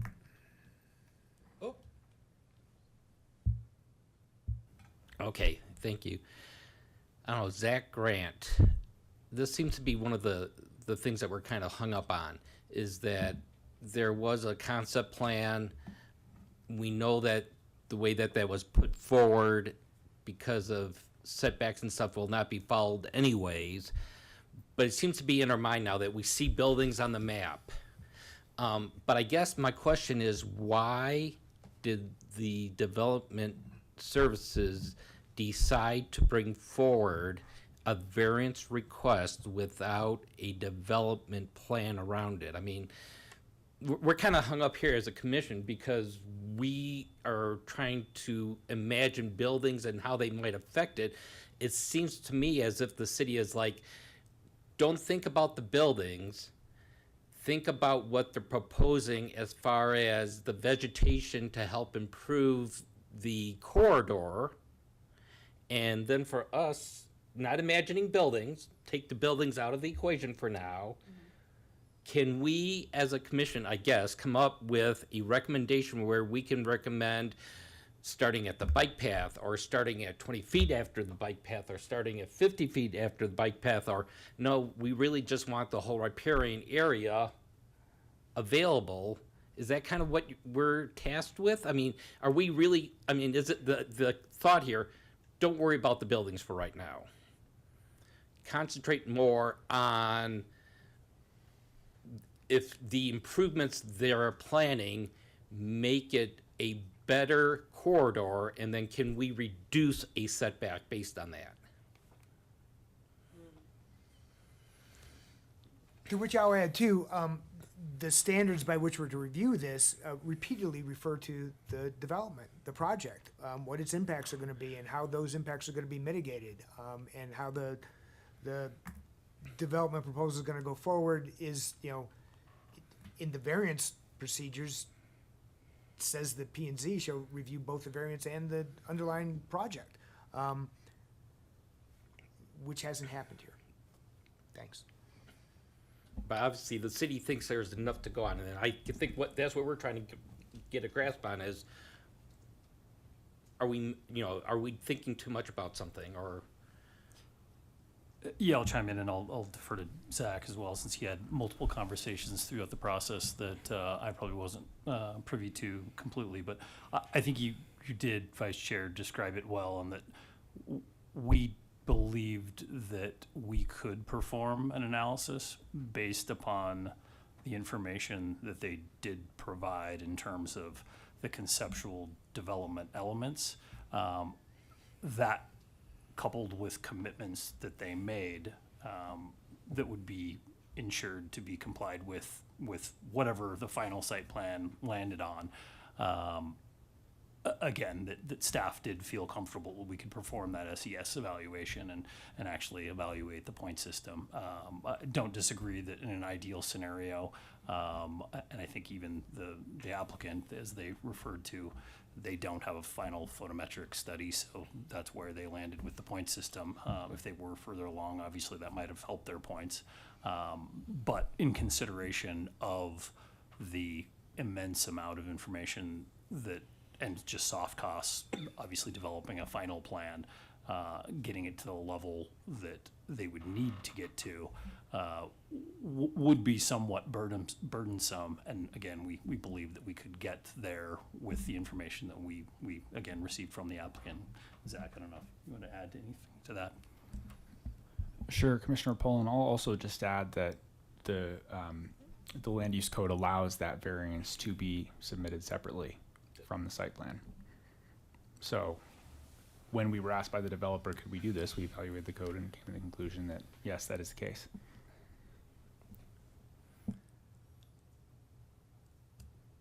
Okay, here's where I'm at. My thoughts are, they have shown that they are going to improve the corridor, both on the south and the north end of the bike path. I would like to see it more consistent on the north end of the bike path.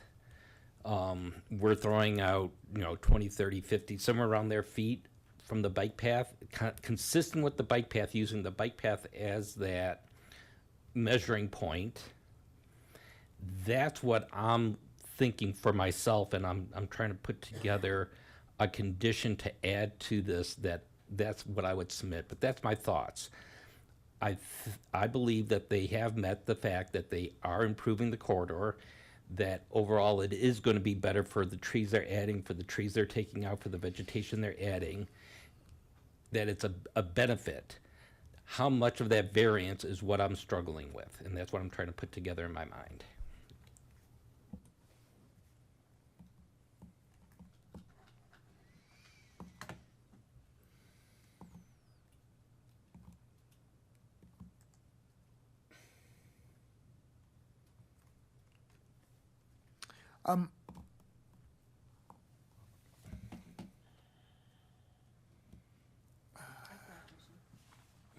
Go ahead. I'm sorry. Commissioner Saunders. Thank you. Chair Height, Jeremy, can we put, is it feasible to do, from what I'm hearing, a condition of a smaller variance? Instead of 100 feet, 70 across the north of the bikeway?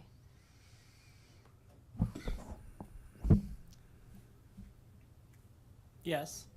That's reasonable. Oh. I can't weigh in on the reasonableness, Oh, but okay. the code allows the recommending or decision-making body to impose a less intensive requirement. You Okay. couldn't give them a greater variance, I'll put it that way. Okay. The code doesn't allow you to give them more than what they're asking for, Okay. but you can recommend less than what they asked for. So in that verbiage, 70 feet consistent across the, from the north edge of the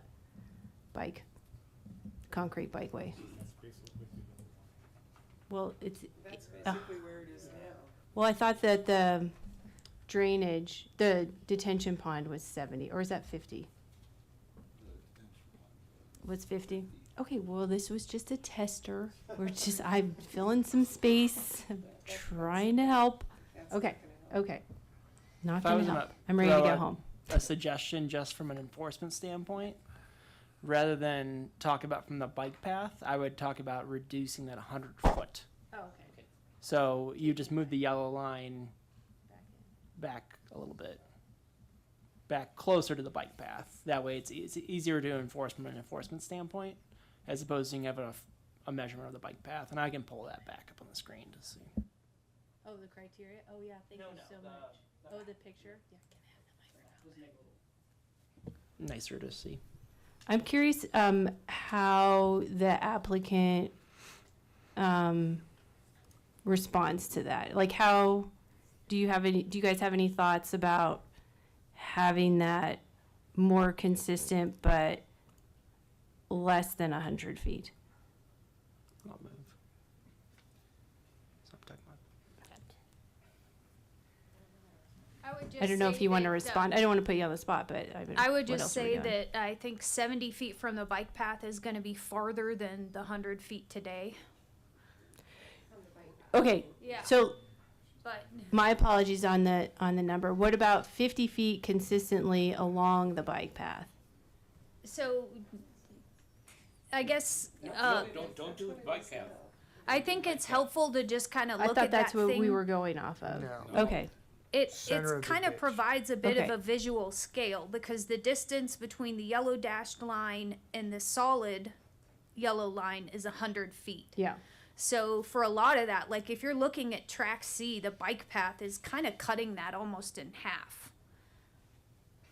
And so our thoughts when we set to the north side of the bike path, we were trying to create a convenient, that's really where the habitat breaks. I mean, if I go back to that drone image photo, that's where the break is in the quality of habitat. So to us, that made sense. That's why we proposed that line.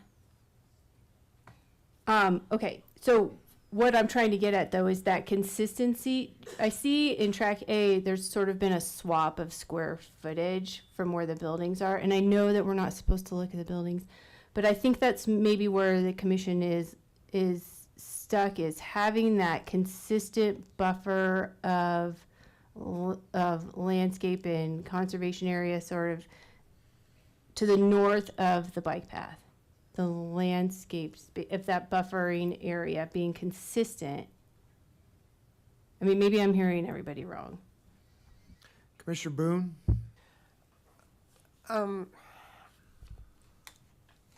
I'm hearing what you're saying. If it's going to help them at all, it can't be that far back. And it shouldn't be tied to the yellow line, which is just a squiggly line. It should either be tied to the north side of the bike path or to the center of the creek, which is something that you can measure from and have a straight line. Except that I think the riparian zone is measured from the edge of the canopy. Yes. Okay. That's how the definition works. Okay, okay. Well, if that's where it's measured from, then we should, and if it's going to help them at all, we need to ask for a 50-foot riparian zone, or 40-foot. Something that's just a few feet off of the north side of the bike path. Because doing 70, we're there. It's not helping them, and the variance is not doing what it's intended to do.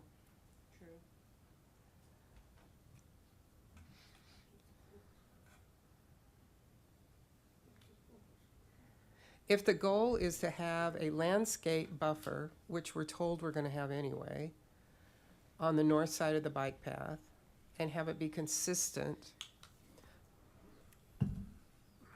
the problem is, it just varies so much from track A to track D. But don't worry about the difference between the tracks. We just want to give them a consistent buffer. That's what we're trying to figure out. Mm-hmm.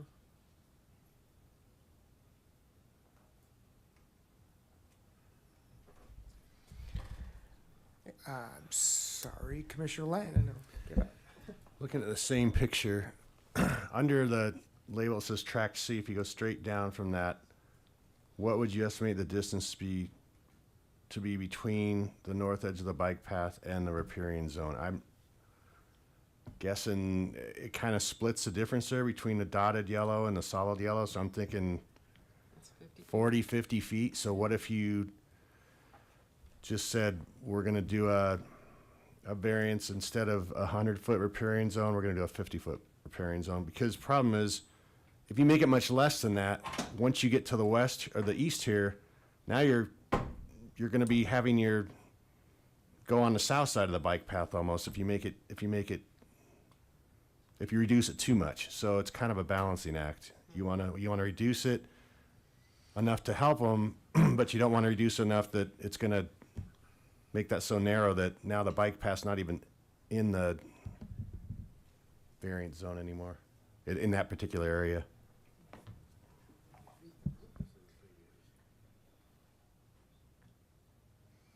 I'm sorry, I have not been paying attention. Commissioner Mott. Would it be possible to just because nailing down the exact number seems to be the issue, would it be possible to maybe find the furthest, the thickest section of riparian zone between the project area and or I guess the biggest clearance between the yellow line and the bike path, and say that's our consistent band across our setback, so that there's a consistent corridor length across the whole thing? Would that be a viable way of approaching this? I mean, just a thought.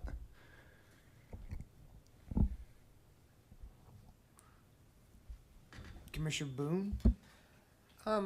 So I just want to remind everyone that the applicant's proposal was to move the north setback to the edge of the bike path, not to diminish the setback by a consistent amount. That's why I think if we go forward with this, it should be related to the north side of the bike path. And that number should be, 10 feet or whatever. And then you would have a consistent buffer along that whole north side. Now, it would also mean that the riparian area is not consistent, because the bike path is not parallel to it. But it would certainly be something from both a design and from a construction standpoint that you could measure from. Vice Chair Poland? Jeremy, and you're sure it would be easier if we did it from the setback line rather than the bike path? Because we seem to be more looking at the bike path gives a more consistent line that we can look at and actually see how it's going into that north section, because it's so uneven along the length of it. I feel adjusting the riparian setback based off of the actual riparian area is more legally sound, in my opinion, Okay. because that's what the actual setback is. We can play with the bike path, but I don't like it personally. And staff can feel free to jump in, but if the bike path changes in the future, I think conditions could change. If the creek dries up, it's no longer a creek. Now we have suddenly this weird riparian setback based off a bike path versus the actual canopy. If the canopy gets smaller, if the canopy gets bigger, for future developments going down in the future. Okay. Zach, why is the 100-foot setback flows more than the marking along the south side, which is all jagged? How did it get smoothed out at the top? I would defer that question to the applicant. It's AutoCAD. It's the Okay. settings in AutoCAD, just how. It took out the peaks, kind of. It's measuring it, it's making it 100 feet from all areas, Okay. I think, yeah. So my question to the city is, which line do you agree with more? The solid yellow line on the bottom, or the dotted yellow line to the north?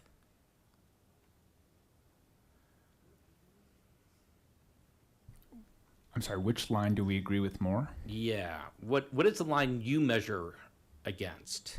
The line that we measure against would be the solid yellow line. That marks the specific riparian edge.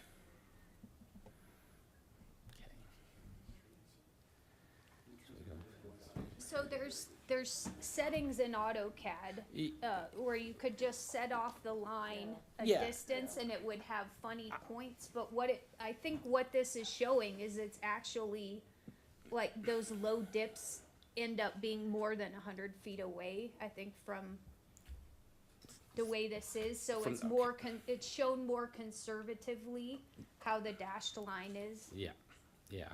And because of the overgrowth of the trees, that's how you get some of those. Got it. I just need to be able to, if we come up with a condition here, to understand what we're measuring it against. I understand the fact that from a legal standpoint, it's easier to measure it from the edge of the riparian zone. And what I'm thinking is, instead of the 100 feet, we give a relief of 50 feet and make it 50 feet from the edge of the riparian zone. That takes us, from what I can tell, just about everywhere, at least everywhere where you could put a consistent building, would give us a buffer above the bike lane. I'm going to go ahead and make a motion. Let me, before you go that Oh, far. sure. 50 foot is half, and the riparian zone is not. If we believe what our Natural Resources Department reviewed, which is that area north of the sidewalk isn't really good habitat, Correct. then we don't need to protect an additional 30 feet of it, which is about what 50 feet would be. So would 40 feet or 30 feet be better, is my question to you. On the east end, not so much. Now you're dipping below the sidewalk. If you go down to. Well, that I don't, you could be right. 50 feet keeps it consistently above the sidewalk. Okay. North of the sidewalk. Okay. Thanks. The other problem is that line changes when a tree dies. Yeah. It's such a transitory line. But I think it's something we're going to have to work work with and live with, and something that I think we're going to be able to give to the city something that they can live with and defend. So I interrupted you, Vice Chair Poland. Go ahead. Okay, I'm going to move approval of PZR 2025-6B with the condition that a relief of 50-foot riparian setback will be put in place. And?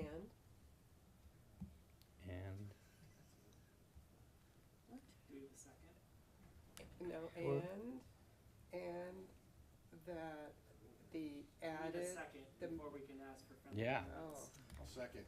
We got a second. And what? And that the addition and subtraction of the presented landscaping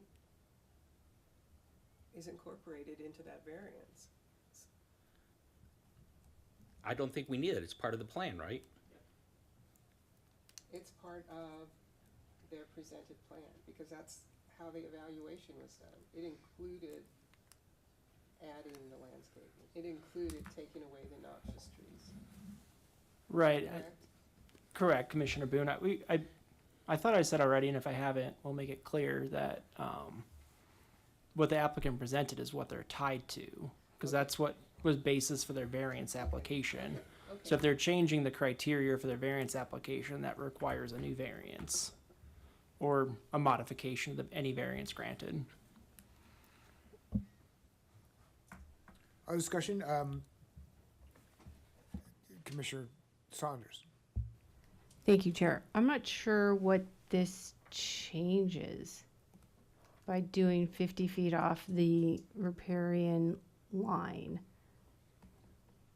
This affords them relief to do what? They still have to do the same landscaping protocols presented. And So what's the difference than just saying you don't need any of the variance? The buildings. They could have more space to build. It keeps the development of, there will be a buffer between the development and the bike path. But don't they have to have the landscape buffer anyway? There will be, but we don't know what happens in that. We don't know how that affects us. I'm just Okay. giving them a number that they can go by, because what they want is, they want to be able to go and say, given this number, Yep. can we do this development? And we've given them now we're giving them our opinion of what a base number is. And you did 50%? I did 50%. Okay. Oh, I'm not sure. Okay. Commissioner Armont. Jesus. Okay. Just for my own clarification, because I know this is like a weird thing where we don't have a formal development proposal, this is just a concept plan. So we're not holding them to the building structures, we're just holding them to the landscaping. It would be holding them to what they've supported in terms of their variance application. So their mitigation measures concerning everything that's going to be, that area south of the bike path, and I hate using the term bike path. But so in terms of Commissioner Saunders' question, instead of that yellow dash line, which is the limit, which is the existing limit for where the buildings can be, they can build halfway between it. So it'd be halfway between the solid yellow and the dash line. So that's where the buildings could now go. With all their other stuff they've mentioned. So in terms of having the trees and shrubs along the actual creek itself, improving the wetlands and all of the things that went into their application. I would add to that quickly too. It's all of the commitments that were made in the SES worksheet Yes. specifically. Thank you. That's all applicable and would be evaluated under the site plan. Okay, so like the detention ponds could be modified as long as it wasn't defined in the SES, as long as that wasn't the criteria in the SES theoretically. I can't remember if it was or not. It was, so let's use a different example. Okay. I guess it's like, for example, if the detention ponds weren't, I know they were, but that could be modified or something. In that hypothetical, sure. That clears it up. Thank you. Sure. Cool. Thanks. From my legalistic standpoint, I'm still not convinced that we were given all the data that we need to be able to make an informed decision. So, though I didn't second Commissioner Saunders' BCR 2025 6C, is it 6C or 7? But this is Project 7. Oh, yeah. Well, it's agenda item 7A, never mind. In any event, I'm not gonna be able to support it. But there's a second on the table. Further discussion, or shall we vote? Jane? Commissioner Lang? Aye. Commissioner Boone? No. Commissioner Poland? Aye. Chair Height? Nope. Commissioner Saunders? Oh, shoot. Pass. No, I can't pass, I know. I'm gonna go yes. Yeah, I'm gonna go yes. Commissioner Wang? Aye. Commissioner Arment? Aye. Chair, that passes 5-2. Thank you all very much. This agenda item, 7A, residents of Alta Vista riparian setback zone, will now be forwarded to Longmont City Council for action. If you're unfamiliar with council procedures and intend to appear before City Council, please contact the Planning Division for further information at 303-651-8330.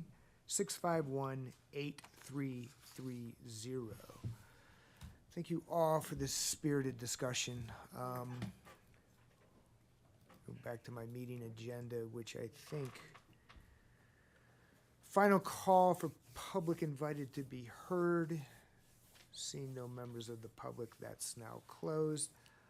Items from the commission to share? Seeing none. Seeing no member from city council as a representative, we'll move forward from there and ask for items from the planning director. I'll be brief, but also sound like a broken record. There's a lot of items that are starting to pile up, looking to converge either in August or potentially September.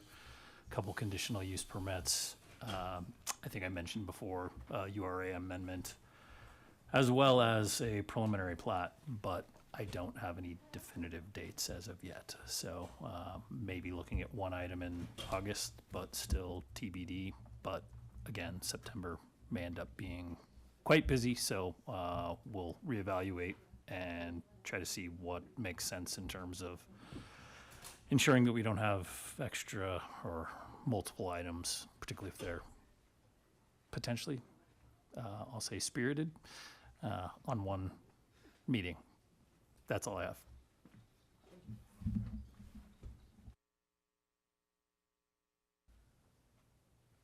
Oh, okay. Hey, are we allowed to attend public meetings for neighborhood meetings for development and stuff? So tomorrow's meeting, we could go check it out online? Okay. Quill annexation is going to be up on tomorrow night on virtually, so you can either watch the recordings or go call in.